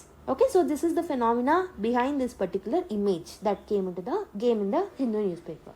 Okay, so next article landmark study offers new insights into what protects against dengue అని ఒక ఆర్టికల్ రావడం జరిగింది. సో ఫ్యూ ఇన్సైట్స్ని దీంట్లోంచి మనం తెలుసుకుందాం. డెంగ్యూ అనేది ఒక వైరస్ మాత్రమే కాదు. సో కోవిడ్-19కి ఎలా అయితే డిఫరెంట్ స్ట్రెయిన్స్ ఉంటాయో డెంగీకి కూడా మనకి సెరోటైప్స్ అనేవి ఉంటాయన్నమాట. సో ఆల్మోస్ట్ DENV 1, 2, 3, 4 ఇలా లాట్ ఆఫ్ సెరోటైప్స్ అనేవి ఉంటాయి. సో బేసికలీ ఒక పర్టికులర్ సెరోటైప్ అనేది మీ బాడీని ఇన్ఫెక్ట్ చేసినప్పుడు it doesn't mean you're safe from others. ఒకసారి పర్టికులర్ డిసీజ్ వచ్చినప్పుడు ఇమ్యూనిటీ పెరిగి మళ్ళీ రాదు అని మనం అనుకుంటాం. సో కానీ ఇక్కడ ఈ పర్టికులర్ డెంగీ కేసులో డిఫరెంట్ అనమాట. సో ఈ పర్టికులర్ ఫస్ట్ సెరోటైప్ అనేది అటాక్ అయింది అనుకోండి, it doesn't mean that second, third, fourth మిమ్మల్ని మళ్ళీ ఎప్పుడైనా అటాక్ చేసినప్పుడు అటాక్ కాకుండా మీరు ఉంటారు అని కాదు. సో డెఫినెట్లీ అగైన్ 2, 3, 4 అటాక్ అవ్వచ్చు మీకు. Okay, in fact so first infection వచ్చిన తర్వాత మీకు ఇంకో సెరోటైప్ వచ్చే అవకాశాలు ఎక్కువగా ఉంటాయి అన్నమాట. Okay, this will worse the disease case. So ఎందుకు ఇలా జరుగుతుంది అని అంటే this happens because of antibody dependent enhancement. అంటే antibodies for the first infection will not neutralize for the second, third or fourth. అంటే అన్నిటికీ యాంటీబాడీస్ అనేవి డిఫరెంట్గా ఉంటాయన్నమాట, ఇండిపెండెంట్గా ఉంటాయన్నమాట. అందుకే మనకి ఒకటి వచ్చినప్పుడు ఇంకోటి వచ్చే అవకాశాలు ఉంటాయి. సో అంటే ఇమ్యూనిటీ అనేది పెరగదు towards other serotypes. I hope you have understood what I wanted to tell you. So కాబట్టి ఇలా డెవలప్ చేయడం కుదరదు కాబట్టి ఒక యూనివర్సల్ డెంగీ వ్యాక్సిన్ని తీసుకురావడం అనేది ఒక ప్రాబ్లం అనమాట, ఒక నైట్ మేర్ లాగా చెప్పొచ్చు అనమాట. సో ఎందుకంటే ఫస్ట్ డోస్ అనేది ఫస్ట్ ఇన్ఫెక్షన్కి మాత్రమే పనిచేస్తుండొచ్చు. సో కానీ ఆ పీపుల్ సెకండ్, థర్డ్, ఫోర్త్ని కూడా సెకండ్, థర్డ్, ఫోర్త్ సీరోటైప్ ద్వారా కూడా ఇన్ఫెక్ట్ అయ్యే అవకాశాలు అనేవి ఉంటాయి despite of taking the first vaccine. కాబట్టి scientist wanted to figure out ఏంటంటే ఏదైనా ఇమ్యూన్ రెస్పాన్స్ ఆర్ ఏదైనా వ్యాక్సిన్ సెటప్ ఎలా ఉండాలి అని అంటే it should actually treat all the 4 serotypes. అలాంటి పర్టికులర్ మెకానిజంని తీసుకురావాలి, డెవలప్ చేయాలన్న ఒక ఉద్దేశంతో సైంటిస్టులు ఆలోచిస్తున్నారు. ఓకే, సో ఏదైనా స్పెషల్ యాంటీబాడీస్ ఉంటాయా ఈ పర్టికులర్ డెంగీ 1కే కాకుండా 2, 3, 4 సీరోటైప్స్ని కూడా ఎదుర్కొనే యాంటీబాడీస్? ఇలాంటి స్పెషల్ యాంటీబాడీస్ ఉంటే ఎలా ఉంటాయి, హౌ టు డెవలప్ ఇట్ అనేది వాళ్ళు they are thinking about it అనమాట. ఓకే, సో ఈ పర్టికులర్ స్పెషల్ యాంటీబాడీస్ ఒకవేళ వాళ్ళు డెవలప్ చేస్తే so this need to target quaternary structures, అంటే అన్ని షేప్స్ని టార్గెట్ చేయాలి. So whether it is 1 serotype, second serotype, third serotype, fourth serotype, ఏ సీరోటైప్ అయినా ప్రతి స్ట్రక్చర్ని అది టార్గెట్ చేయాలి. Okay, so what they did study అనమాట. సో దానికి సంబంధించి ఒక స్టడీ కండక్ట్ చేశారు. So there was a research that took place in Cebu in Philippines. So వాళ్ళు ఏం ఫైండ్ అవుట్ చేశారు అని అంటే బిగ్ డెంగీ వ్యాక్సినేషన్ క్యాంపెయిన్స్ ఏవైతే ఉన్నాయో కిడ్స్లో, so almost 9 to 14 years age గ్రూప్లో ఉన్న వాళ్ళకి వ్యాక్సినేషన్ క్యాంపెయిన్స్ అనేవి కండక్ట్ చేయడం జరిగింది. 2017లో లాంచ్ చేశారు దీన్ని. సో దానికి సంబంధించిన డేటా ప్రకారం స్టడీ అనేది చేశారనమాట. ఓకే, దీంట్లో కొంతమంది కిడ్స్ ఏంటంటే వ్యాక్సిన్ని తీసుకున్నారు, కొంతమంది తీసుకోలేదు. మనకి తెలిసిందే, మనం ఎన్ని వ్యాక్సినేషన్ అవేర్నెస్ క్యాంపెయిన్స్ని తీసుకొచ్చినా few people will take it, few people will not. అయితే ఈ రీసెర్చ్ కండక్ట్ చేసే టైంలోనే లార్జ్ డెంగీ అవుట్బ్రేక్ అనేది వచ్చింది. So this was effecting lot of people. అయితే ఈ పర్టికులర్ రీసెర్చర్స్ ఏం చేశారు అని అంటే so before the effecting of this particular outbreak and after the outbreak 2 సార్లు బ్లడ్ శాంపిల్స్ని కలెక్ట్ చేయడం జరిగింది. సో పర్సన్స్ దగ్గర నుంచి, పీపుల్ దగ్గర నుంచి. So they have found different types of antibodies. ఒకటి వచ్చేసి ఈడిఈ లైక్ యాంటీబాడీస్ని ఫైండ్ అవుట్ చేశారు, ఒకటి న్యూట్రలైజింగ్ యాంటీబాడీస్ని ఫైండ్ అవుట్ చేశారు, ఇంకొకటి బైండింగ్ యాంటీబాడీస్ని ఫైండ్ అవుట్ చేశారు. ఈడిఈ టైప్ ఏంటంటే these are the special ones. Neutralizing ఏంటంటే they will block the virus from infecting. Okay, whereas binding antibodies ఏం చేస్తాయనంటే వైరస్కి స్టిక్ అయ్యి సో దాన్ని ఆపేస్తాయి, దాని యొక్క క్యాపబిలిటీని తగ్గించేస్తాయి ఇన్స్టెడ్ ఆఫ్ బ్లాకింగ్ ఇట్. ఇలా different types of antibodies development అనేది వాళ్ళు ఫైండ్ అవుట్ చేయగలిగారు after the outbreak. So దాని తర్వాత ఏంటంటే ఎవరైతే కిడ్స్ ఎవరైతే who has already had 2 or more dengue infections in the past almost have antibody like EDE అనమాట. సో బేసికలీ ఎవరైతే కిడ్స్కి ముందు కూడా ఇన్ఫెక్షన్స్ వచ్చి నెక్స్ట్ ఈ పర్టికులర్ రీసెర్చ్ చేసే టైంలో కూడా ఇన్ఫెక్షన్ వచ్చిందో వాళ్ళకి ఎక్కువగా ఈడీఈ టైప్ ఆఫ్ యాంటీబాడీస్ ఎక్కువగా డెవలప్ అయ్యాయి అనమాట. సో ఎవరైతే కిడ్స్ ఓన్లీ 1 ఇన్ఫెక్షన్ని అంటే 2 or 3 ఇన్ఫెక్షన్స్ని ప్రీవియస్గా ఫేస్ చేసిన వాళ్ళకి ఈడీఈ యాంటీబాడీస్ కనబడితే, ఎవరైతే కిడ్స్ ఒక 4 to 12% ఉన్నారు, ఈ కిడ్స్ ఎవరైతే వన్స్ ప్రీవియస్గా కూడా ఇన్ఫెక్షన్ని ఫేస్ చేసిన వాళ్ళు ఉన్నారో వాళ్ళకి ఏంటంటే రేర్లీ ఈ పర్టికులర్ మనకి న్యూట్రలైజింగ్ కానీ బైండింగ్ ఈ యాంటీబాడీస్ని వాళ్ళలో చూడడం జరిగిందనమాట. ఓకే, సో బేసికలీ ఈ particular 2 or 3 or some times 1 time infect అయిన వాళ్ళలో కూడా ఈడీఈ టైప్ ఆఫ్ యాంటీబాడీస్ని చూసారు. కాబట్టి ఈడీఈ టైప్ ఆఫ్ యాంటీబాడీస్ అనేవి this can be a greater one to protect the larger serotypes of the infection. So basically what I wanted to tell is, so ఎక్కువ number of outbreaks or ఎక్కువ number of సార్లు infections వచ్చిన వాళ్ళ blood samples collect చేసి find out చేసింది ఏంటంటే వాళ్ళు ఈడీఈ అనే ఒక టైప్ ఆఫ్ యాంటీబాడీస్ వాళ్ళ బాడీలో డెవలప్ అయ్యాయి ఎక్కువ నెంబర్ ఆఫ్ టైమ్స్ ఇన్ఫెక్ట్ అయిన బాడీస్లో. సో కాబట్టి ఈడీఈ టైప్ అనేది it is a good one to treat all the kind of serotypes అనేది వాళ్ళకి అర్థమైందనమాట based on this particular study. Okay, so అందుకని మనకి ఫ్యూచర్లో మనం ఒకవేళ డెంగీ వ్యాక్సిన్ని యూనివర్సల్ డెంగీ వ్యాక్సిన్ అలాంటివి ఏమైనా తీసుకురావాలనుకున్నప్పుడు ఈ స్టడీ అనేది ఇట్ విల్ హెల్ప్ అనమాట.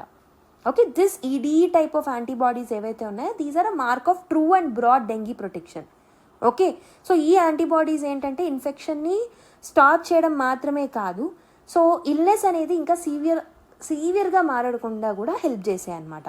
సో కాబట్టి సైంటిస్టులు ఒకవేళ ఫ్యూచర్లో వ్యాక్సిన్ డెవలప్ చేయాలి అన్నప్పుడు ఈ ఈడీఈ బేస్డ్ యాంటీబాడీస్ని యూజ్ చేసుకొని they can develop the vaccines అనమాట by making more research. Okay, so this can act as a main engine of broad dengue protection. Future వ్యాక్సిన్స్కి పాసిబుల్ అవుతుంది, టెస్టింగ్స్కి అండ్ వ్యాక్సిన్ సైన్స్ డెవలప్మెంట్లో కూడా ఇది హెల్ప్ అవుతుంది. Okay, I hope you have understood the broad picture. Assuaging concerns అని ఒక article రావడం జరిగింది. ఇది ఇథనాల్ బ్లెండింగ్కి సంబంధించిన article. So let's understand the things. Ethanol blending అంటే ఏంటి, అసలు ఎందుకు దీన్ని చేస్తాం? ఎథనాల్ బ్లెండింగ్ అంటే ఏంటంటే పేర్లో ఉన్నట్టే this means we mix ethanol. Ethanol అంటే ఏంటంటే this is nothing but alcohol అనమాట. అంటే ఆల్కహాల్ని షుగర్ కేన్ నుంచో మేజ్ నుంచో రైస్ నుంచో తీసుకొని దాన్ని ఎథనాల్గా మార్చి దాన్ని పెట్రోల్లో మిక్స్ చేస్తామన్నమాట, బ్లెండ్ చేస్తామన్నమాట. దాన్నే మనం ఏమంటామంటే ఎథనాల్ బ్లెండింగ్ అని అంటూ ఉంటాం. సో బేసికలీ కొన్ని కంట్రీస్ లైక్ యూఎస్ఏ, బ్రెజిల్ ఏంటంటే ఆల్మోస్ట్ డికెట్స్ నుంచి పర్టికులర్ ఎథనాల్ బ్లెండింగ్ ప్రాసెస్ని ఫాలో అవుతున్నారు. ఓకే, సో బేసిక్గా 1970s ఆయిల్ ప్రైజెస్ అనేవి హై అయినప్పుడు ఎథనాల్ బ్లెండింగ్ టెక్నిక్ అనేది ఫస్ట్ టైం అక్కడి నుంచి ఎక్కువగా డెవలప్ అవ్వడం జరిగిందనమాట. Okay, but it was very very expensive. So oil prices పెరిగినప్పుడు పెట్రోల్ అనేది ఎక్స్పెన్సివ్గా మారడం వల్ల ఆల్టర్నేటివ్గా ఎథనాల్ బ్లెండింగ్ చేసేవాళ్ళు అనమాట. ఓకే, సో ఎథనాల్ అనేది ఈ విషయం ఆయిల్ ప్రైజెస్ అండ్ మన ఫిజికల్ డెఫిసిట్ మెయింటైన్ చేయడంలోనో లేకపోతే ఆయిల్ ఇంపోర్ట్ని తగ్గించడంలోనే కాకుండా ethanol blending is environmental friendly also. ఎందుకు అనంటే ఇది ఏం చేస్తుంది అనంటే it will promote carbon neutrality. అంటే ఎక్కువ అమౌంట్ ఆఫ్ కార్బన్ డైఆక్సైడ్ అనేది రిలీజ్ అవ్వదన్నమాట ఎన్వైరన్మెంట్లోకి. ఓకే, దీనివల్ల మనకి లాట్ ఆఫ్ ఎన్వైరన్మెంటల్ ప్రొటెక్షన్ అనేది జరుగుతుంది, రైట్? సో ఫాజిల్ ఫ్యూయల్స్ వల్ల జరిగే ప్రాబ్లమ్స్ని మనం అడ్డుకోవచ్చు by coming up with the ethanol blending progress. But ఏంటంటే ఇండియా యొక్క మెయిన్ కన్సర్న్ మనకు తెలిసిందే, ఆయిల్ ఇంపోర్ట్ ఎక్కువగా చేస్తూ ఉంటాము. ఆల్మోస్ట్ ఇంత ఇంపోర్ట్ చేసుకుంటున్నాం కాబట్టి లాట్ ఆఫ్ పొల్యూషన్ జరుగుతూ ఉంటుంది. అండ్ ఆల్సో మన యొక్క ట్రేడ్ డెఫిసిట్ అనేది కూడా చాలా unfavourable towards India with many countries because of more imports of the oils. Okay, కానీ ఇండియాలో ప్రాబ్లం ఏంటంటే ఒకవేళ 20% ఆఫ్ ఎథనాల్ని మనము పెట్రోల్లో మిక్స్ చేసుకుంటున్నాం అనుకోండి, for example E20. Okay, so ఇలా 20% ఆఫ్ ఎథనాల్ని పెట్రోల్లో మిక్స్ చేసుకొని వాడుకున్నప్పుడు గవర్నమెంట్ ఏం చెప్తుంది అని అంటే it could keep almost 10 billion in the country. Okay, ఒక పర్టికులర్ ఇయర్లో ఆల్మోస్ట్ $10 billion మనం సేవ్ చేయగలుగుతున్నాం instead of sending this money for buying crude oil. అంటే ఇండియాలో కూడా E20ని డెవలప్ చేసుకోవడం వల్లనే మనం ఇంత అమౌంట్ ఆఫ్ మనీని సేవ్ చేసుకోగలుగుతున్నాం. సో ఈ ఎథనాల్ అనేది ఎక్కడి నుంచి వస్తుంది? సో ఆల్రెడీ నేను చెప్పినట్టు క్రాప్స్ నుంచి మనం ఎథనాల్ని తీసుకోవచ్చు. For example molasses.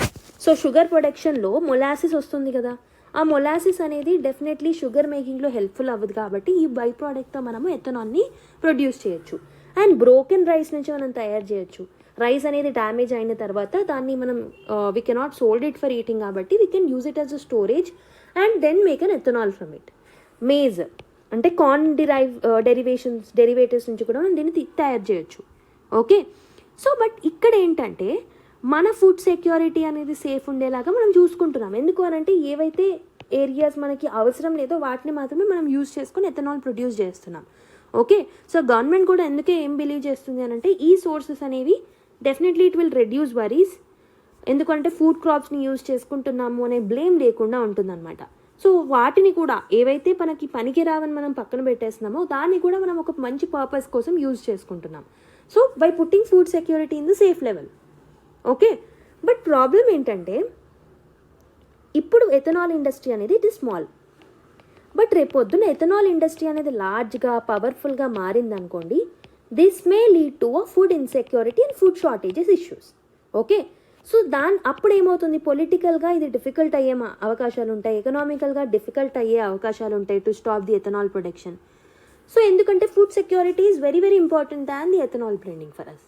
సో ఇప్పుడు ప్రస్తుతం దాన్ని కంట్రోలబుల్ సిచ్యువేషన్లో ఉంచగలుగుతున్నాం కాబట్టి, కానీ ఫ్యూచర్లో ఒకవేళ ఈ పర్టికులర్ ఇండస్ట్రీ అనేది గ్రో అయినప్పుడు వీ కెనాట్ కంట్రోల్, సో అన్కంట్రోలబుల్గా మారుతుందన్నమాట. ఓకే, సో ఒకవేళ మనం ఒకవైపు ఆయిల్ మనీని సేవ్ చేసుకున్నప్పటికీ ఇంకోవైపు ఫుడ్ సెక్యూరిటీ ఇష్యూస్ అనేవి మొదలవుతాయి అన్నమాట.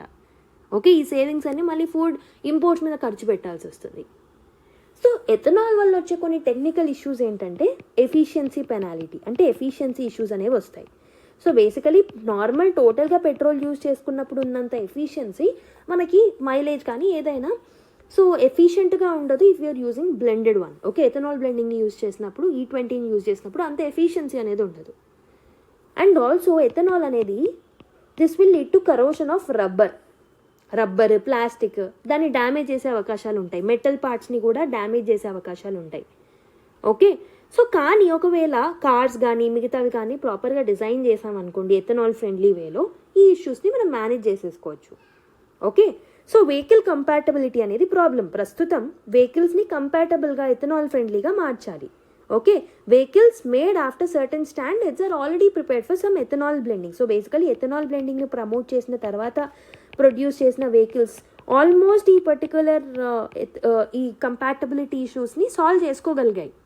Okay, so for example BS2 vehicles కానీ BS2 వెహికల్స్లో మనం యూజ్ చేసే మెటీరియల్స్లో చేంజెస్ తీసుకురావడం, ఇలా మనం ఓల్డ్ వెహికల్స్ని స్క్రాప్ చేయడం, న్యూ వెహికల్స్ని ఈ పర్టికులర్ స్టాండర్డ్స్తో మీట్ అవ్వడం, ఇలాంటి లాట్ ఆఫ్ స్టెప్స్ని మనం ఆల్రెడీ తీసుకొచ్చాం.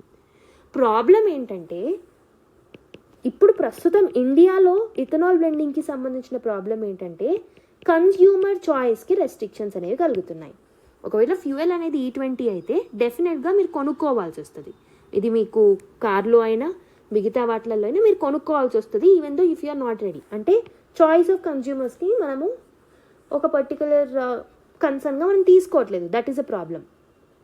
ఓకే, సో బేసికలీ ఎర్లియర్ ఏంటంటే ఎథనాల్ బ్లెండింగ్ ఆయిల్ అనేది చీపర్గా ఉంటుంది అనే ఒక మోటివ్ అనేది మనకు ఉండింది. బట్ ప్రస్తుతం పెట్రోల్ పంప్ ప్రైసెస్ మీరు చూసుకుంటే E20 ఆయిల్ మీరు చూసుకున్నట్టయితే డెఫినెట్లీ ఎథనాల్ బ్లెండింగ్ ఆయిల్ ఏదైతే ఉంటుందో that is more priced. Okay, so కాస్ట్లీగా ఉంటుందన్నమాట. ఓకే, సో బేసిక్గా ఇండియాలో మనము ఒక 2 ఎథనాల్ స్పెసిఫిక్ స్టాండర్డ్స్ని కూడా ఇంట్రడ్యూస్ చేసాము. And it is like E27 blending అనే స్టాండర్డ్స్ని తీసుకురావాలనుకుంటున్నాం, ప్లాన్ చేస్తున్నాం. ప్రస్తుతం వీఆర్ రన్నింగ్ ఆన్ E20 20% బ్లెండింగ్తో నడుచుకుంటున్నాం. And we are trying to bring E27 like బ్రెజిల్లో కూడా తీసుకొచ్చారు ఆల్రెడీ. ఓకే, సో డెఫినెట్లీ ఇది మనకి ఎంతైతే ఉపయోగాలు ఉన్నాయో, సో ఫ్యూచర్ని దృష్టిలో పెట్టుకొని కొన్ని కన్సర్న్స్ రాకుండా ముందు చర్యలు తీసుకుంటే బాగుంటుంది అనమాట. ఓకే, సో కార్ కంపెనీస్ ట్రాన్స్పరెంట్గా ఉండాలి, వాళ్ళ కన్స్యూమర్స్కి ఆల్మోస్ట్ ప్రతి ఒక్కటి డీటెయిల్గా ప్రొవైడ్ చేయగలగాలి ఇన్ఫర్మేషన్ని, ఎథనాల్ బ్లెండింగ్కి సంబంధించిన మోడలింగ్ గురించి, స్టెప్స్ గురించి, మిటిగేషన్స్ గురించి. ఓకే, అండ్ గవర్నమెంట్ కూడా ప్రాపర్ ఇన్సూరెన్స్ క్లెయిమ్స్ని కూడా, సపోర్ట్ సిస్టమ్స్ని కూడా తీసుకురావాలి for bringing up ethanol fuel. And transparency is also very important. పీపుల్కి ప్రాపర్ ఇన్ఫర్మేషన్ని ప్రొవైడ్ చేయాలి. ఇలాంటి పాలసీ చేంజెస్ని తీసుకొచ్చినప్పుడు. ఓకే, పీపుల్నే మియర్లీ కన్జ్యూమర్స్ లాగా కాకుండా వాళ్ళని కూడా ఒక డెమోక్రటిక్ సెటప్లో ప్రాపర్ డెసిజన్ మేకర్స్గా మనం ఇన్వాల్వ్ చేసుకోవాలి. అప్పుడే we can bring certain things possible. Okay, ఫ్యూచర్లో కొన్ని ఇష్యూస్ రాకుండా మనము ఇప్పుడే మనం వాటిని ఎదుర్కోవచ్చు ఇలాంటి స్టెప్స్ని తీసుకుంటే. Okay, so next article, bringing them home, India must have norms to keep sacred relics from being sold అని ఒక ఆర్టికల్ రాయడం జరిగింది. రీసెంట్గా ఏమైందంటే పిప్రహ్వా రిలిక్స్ అంటే ఏంటంటే దీస్ ఆర్ సేక్రెడ్ రిమైన్స్ అనమాట of lord Buddha. Okay, so వాళ్ళ ఫాలోవర్స్, ఎర్లీ ఫాలోవర్స్ అండ్ బుద్ధాకి సంబంధించిన సేక్రెడ్ రిలిక్స్ ఈ పిప్రహ్వా రిలిక్స్ అనమాట. ఓకే, సో ఈ రిలిక్స్ ఏవైతే ఉన్నాయో ఫస్ట్ టైం మనం వీటిని ఎక్కడ డిస్కవర్ చేసామంటే 1898లో ఉత్తరప్రదేశ్లో ఉన్న ఒక స్తూపాలో మనం దీన్ని డిస్కవర్ చేసాం. కానీ ఇక్కడ డిస్కవర్ చేసిన తర్వాత they were taken back to the British. Okay, బ్రిటన్కి తీసుకెళ్ళిపోవడం జరిగింది. Okay, under their rule they took it back. So తర్వాత ఇన్ని ఇయర్స్ తర్వాత మళ్ళీ మనం రీసెంట్గా మేలో ఒక పర్టికులర్ ఆప్షనింగ్లో, సాత్బీస్ ఆప్షనింగ్లో హాంకాంగ్లో we have seen this. Okay, దీన్ని ఆప్షనింగ్కి పెట్టడం జరిగింది ఈ పిప్రహ్వా రిలిక్స్ని. ఇండియా దీన్ని ఫైండ్ అవుట్ చేసి గవర్నమెంట్ ఒక పర్టికులర్ స్టెప్ని తీసుకొని so they have stopped this particular sale. So we have arranged for returning of this particular relics to India అనమాట. ఓకే, ఈరోజు మనం దాన్ని నేషనల్ మ్యూజియంలో పెట్టడం జరిగింది. పీపుల్ వెళ్ళి దాన్ని చూడొచ్చు. ఓకే, సో మన యొక్క ఇండియన్ హెరిటేజ్ అండ్ బుద్ధిజం గురించి మనం నేర్చుకోవచ్చు. So this is a very great step that our diplomats have done. Okay, ఈ రికవరీ అనేది ఎందుకు పాసిబుల్ అయింది? It is because of the coordinated diplomatic efforts only.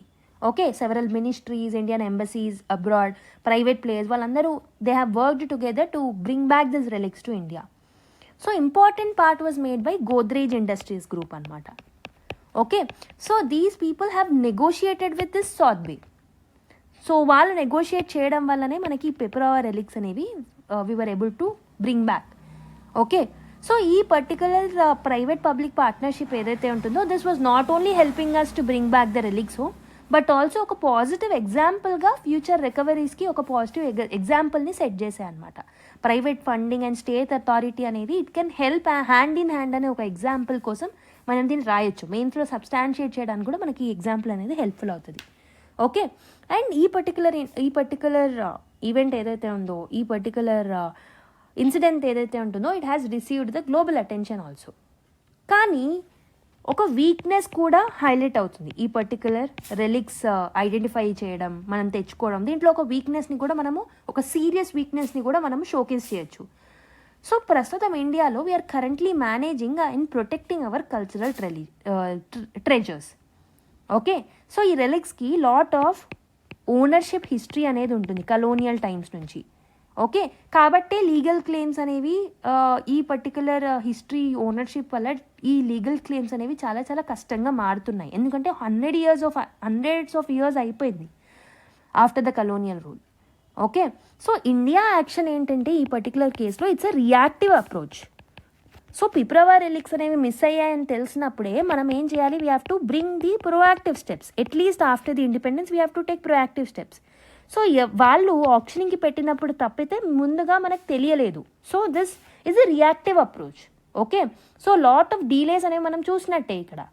So ఈ స్టెప్ ఏదైతే ఉంటుందో రియాక్టివ్ స్టెప్స్ కాకుండా ఫ్యూచర్లో డీలేస్ లేకుండా ప్రొయాక్టివ్ స్టెప్స్ తీసుకురావాలనే ఒక పర్టికులర్ పాయింట్ని ఈ ఆర్టికల్లో పెట్టడం జరిగిందనమాట.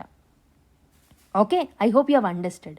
సో డిప్లొమాటిక్ ప్రెషర్ అనేది కూడా ఇంపార్టెంట్. ఫ్యూచర్లో ఇలాంటివి జరగకుండానే ముందే మనం ప్రొయాక్టివ్ స్టెప్స్ తీసుకోవాలి. And we have to come up with centralised digital registry. So మన యొక్క కల్చరల్ అసెట్స్ని లిస్ట్ అవుట్ చేయాలి. ఇన్సైడ్ ద కంట్రీ ఏమున్నాయి, అవుట్ సైడ్ ద కంట్రీ ఏమున్నాయి, వాటన్నిటిని లిస్ట్ డౌన్ చేయాలి.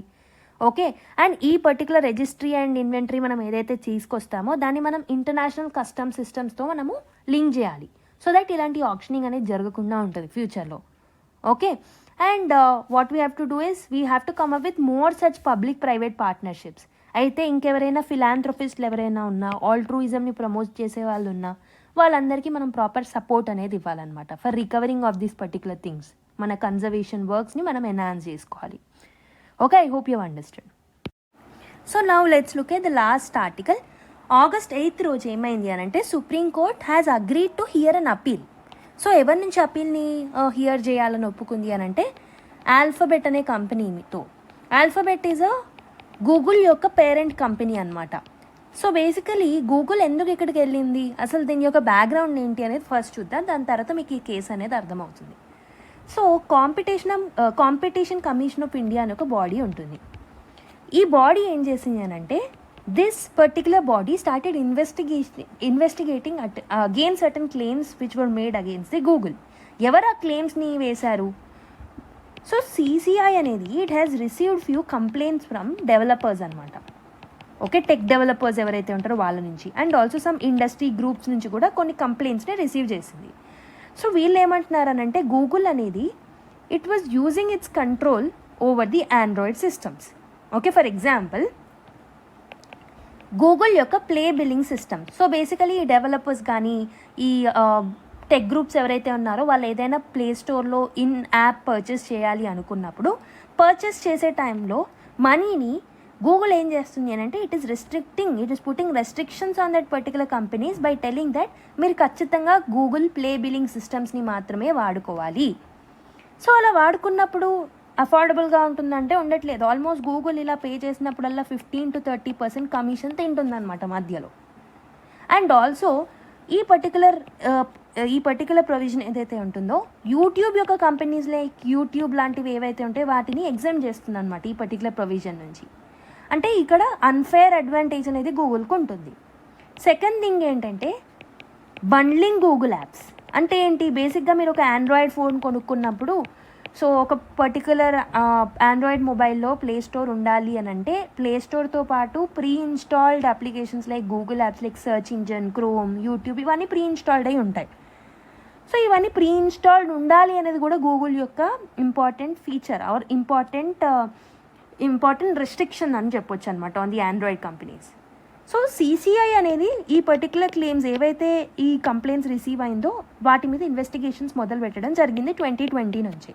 సో అందుకు కాంపిటీషన్ కమిషన్ ఆఫ్ ఇండియా ఏం చేసింది అని అంటే as these things are reducing the choice of the customers and ఇన్నోవేషన్ని బ్లాక్ చేస్తుంది అండ్ కాంపిటేటర్స్ని రైజ్ అవ్వకుండా చేస్తుంది కాబట్టి ఇట్ ఈస్ అన్ఫేర్ కాంపిటీషన్ కాబట్టి almost competition commission of India ఏం చేసింది, it has fined Google almost 936.44 crores మీరు కట్టాలి అని చెప్పింది అనమాట. అండ్ ఆల్సో కొన్ని రూల్స్ని తీసుకొచ్చింది. It has told that developers ఎవరైతే ఉంటారో వాళ్ళకి freedom of choice in choosing the billing patterns. Okay, ఈ GPBSతోనే కాకుండా ఏదైనా వేరే మీన్స్ ద్వారా కూడా పేమెంట్ చేసేలాగా ప్యాటర్న్స్ని డెవలప్ చేయండి అండ్ బిల్లింగ్ డేటాని ట్రాన్స్పరెంట్గా మార్చండి. ఓకే, అండ్ ఆల్సో ఈ ఇన్బిల్డ్ యాప్స్కి సంబంధించిన కొన్ని చర్యలు తీసుకోండి అని చెప్పేసి ఫేర్గా ఉండాలని చెప్పేసి కొన్ని రెస్ట్రిక్షన్స్ని తీసుకొచ్చింది అనమాట. సో గూగుల్ ఏం చెప్పింది, మరి వాళ్ళు చేస్తుంది కరెక్ట్ అనే డిఫెన్స్ని ఇచ్చుకుంటుంది. కరెక్టే కదా. గూగుల్ ఏం చెప్తుంది అని అంటే ఆండ్రాయిడ్ అనేది ఇట్స్ అన్ ఓపెన్ సోర్స్. అంటే ఆండ్రాయిడ్ అనేది ఓపెన్ సోర్స్ అండ్ ఆల్సో ప్రతి ఒక్క డివైస్ మేకర్కి ఇది ఫ్రీ అనమాట. ఓకే, సో ఎవరిని మేము ఫోర్స్ చేయట్లేదు గూగుల్ యాప్ని ప్రీ ఇన్స్టాల్ చేయాలి అని. బేసిక్గా ఇది కస్టమర్స్కి యూజర్స్కి ఫ్రెండ్లీగా ఉంటుంది కాబట్టి అందుకే మేము దీన్ని ప్రీ ఇన్స్టాల్డ్గా తీసుకురావాలని చెప్తున్నాం. కానీ it is not hampering any competition, it is not creating any unfair advantage అని చెప్పేసి గూగుల్ చెప్తుంది అనమాట. ఓకే, సో ఈ GPBS సిస్టమ్ని ఎందుకు అడాప్ట్ చేసుకోమన్నామనంటే this will protect against the fraud జరగకుండా మేము ఆపగలుగుతాం కాబట్టి అందుకే ఈ GPBS మెకానిజమ్స్ని తీసుకురావాలని మేము అంటున్నాం. ఓకే, సో ఇంకొకటి ఏంటంటే బేసికలీ యూట్యూబ్ ఎగ్జంప్షన్ అనేది ఇట్స్ డిఫరెంట్ బిజినెస్ మోడల్. ఇది అన్ఫేర్ అడ్వాంటేజ్ కాదు, it's a different business model with YouTube. So యూట్యూబ్తో మేము చేసేది ఇట్స్ అ డిఫరెంట్ మోడల్ అని చెప్పేసి అంటున్నారు. And there are many Indian apps like PhonePe, Paytm, Hotstar, they have still grown well on Android కదా. ఆండ్రాయిడ్లో ఈ UPI యాప్స్ కూడా డెవలప్ అయ్యాయి కదా. అన్ఫేర్ అడ్వాంటేజ్ ఉంటే ఇవి ఎలా డెవలప్ అయ్యాయి అని చెప్పేసి కూడా గూగుల్ అంటుందన్నమాట. అయితే ఈ పర్టికులర్ రూలింగ్కి సంబంధించి NCLAT national law appellate tribunal ఏదైతే ఉంటుందో సో అది కూడా it has agreed appoint the claims that are given by competition commission of India. అంటే ఈ గూగుల్ యొక్క mandatory billing system and app bundling అనేది so it is abuse of dominance. అంటే ఈ ఇండస్ట్రీలో నువ్వు డామినెంట్గా ఉన్నావు కాబట్టి దాన్ని అబ్యూజ్ చేసుకుంటున్నావు. దాన్ని మనం అబ్యూజ్ ఆఫ్ డామినెన్స్ అంటాం. అందుకే సో ఫైన్స్ అనేవి ఉండాలి, but let's cut down the fine. 936 crores కాకుండా 216 crores కట్టండి అని చెప్పేసి గూగుల్ మీద ఫైన్ వేయడం జరిగిందనమాట. Okay, so and also CCI డైరెక్షన్స్ని కొన్నిటిని రిమూవ్ చేయడం జరిగింది ఈ ఎన్క్లాట్ అనేది, ఎందుకంటే కొన్నిటికి ప్రూఫ్స్ అనేవి లేవు. సో బట్ 2025 మేలో కొన్ని ఇంపార్టెంట్ రూల్స్ని ఎన్క్లాట్ కూడా తీసుకురావడం జరిగింది. కొన్ని ట్రాన్స్పరెంట్ బిల్లింగ్ సిస్టమ్స్ని తీసుకురండి. Okay, so Google must not use billing data to promote its own app అని చెప్పేసి కొన్ని list of features and list of రెగ్యులేషన్స్ని ఎన్క్లాట్ కూడా తీసుకురావడం జరిగిందనమాట. ఓకే, సో అసలు ఎందుకు ఈ పర్టికులర్ ఎన్క్లాట్ ఇచ్చిన రూలింగ్ వల్ల అందరూ అన్హ్యాపీగా ఉన్నారు అని అంటే, గూగుల్ ఏంటంటే టోటల్గా ఈ డెసిజన్ని రివర్స్ చేసుకోమని గూగుల్ అంటుంది. అందుకే Google was not happy. CCI యొక్క ఒరిజినల్ పెనాల్టీని రిమూవ్ చేసి తగ్గించారు కాబట్టి CCI కూడా హ్యాపీగా లేదు, అండ్ యాప్ డెవలపర్స్ కూడా దీంతో సాటిస్ఫై అవ్వలేదు అనమాట. అయితే ఈ గూగుల్ ఏం చేసింది అని అంటే, ఇట్ వెంట్ టు సుప్రీంకోర్టులో ఈ కేసుని అపీల్ చేసింది. ఎన్క్లాట్ ఇచ్చిన డెసిజన్ని అపీల్ చేయడం జరిగింది సుప్రీంకోర్టులో. So that is why it is in the news. So basically ఈరోజు August 8th రోజు సుప్రీంకోర్టు ఈ పర్టికులర్ కేసుని టేకప్ చేస్తా అని అగ్రీ చేసింది కాబట్టి ఇది న్యూస్లో ఉంది. అండ్ ఫ్యూచర్లో దీనికి సంబంధించిన అప్డేట్స్ వస్తాయి, then will look into it. Okay, I hope you have understood this article too. So that was about today's articles. I hope you have understood all the articles in detail. Most of the articles ఏంటంటే first time వినుంటారు. So definitely this is very helpful and ఫ్యూచర్లో repeat అవుతూ ఉంటాయి ఈ concepts అని. Okay, so మీకు నచ్చినట్టయితే don't forget to like, and lot of people are liking the video and really thank you for that. And your comments like definitely is making me happy, and I want you people to share it with more your friends and aspirants, other aspirants who are out there. వాళ్ళకు కూడా help అవుతుంది. And మనము ఇంత కష్టపడి videos చేసినందుకు lot of amount of పీపుల్కి reach అయితే it will create a greater satisfaction to me. Okay, so thank you everyone. So stay tuned to our channel. Lot of important and very innovative ఇనిషియేటివ్స్తో ముందుకు వస్తాము. So please make sure you hit the subscribe button and also like the video, and let's meet in the next class. Until then, take care, bye, and keep smiling.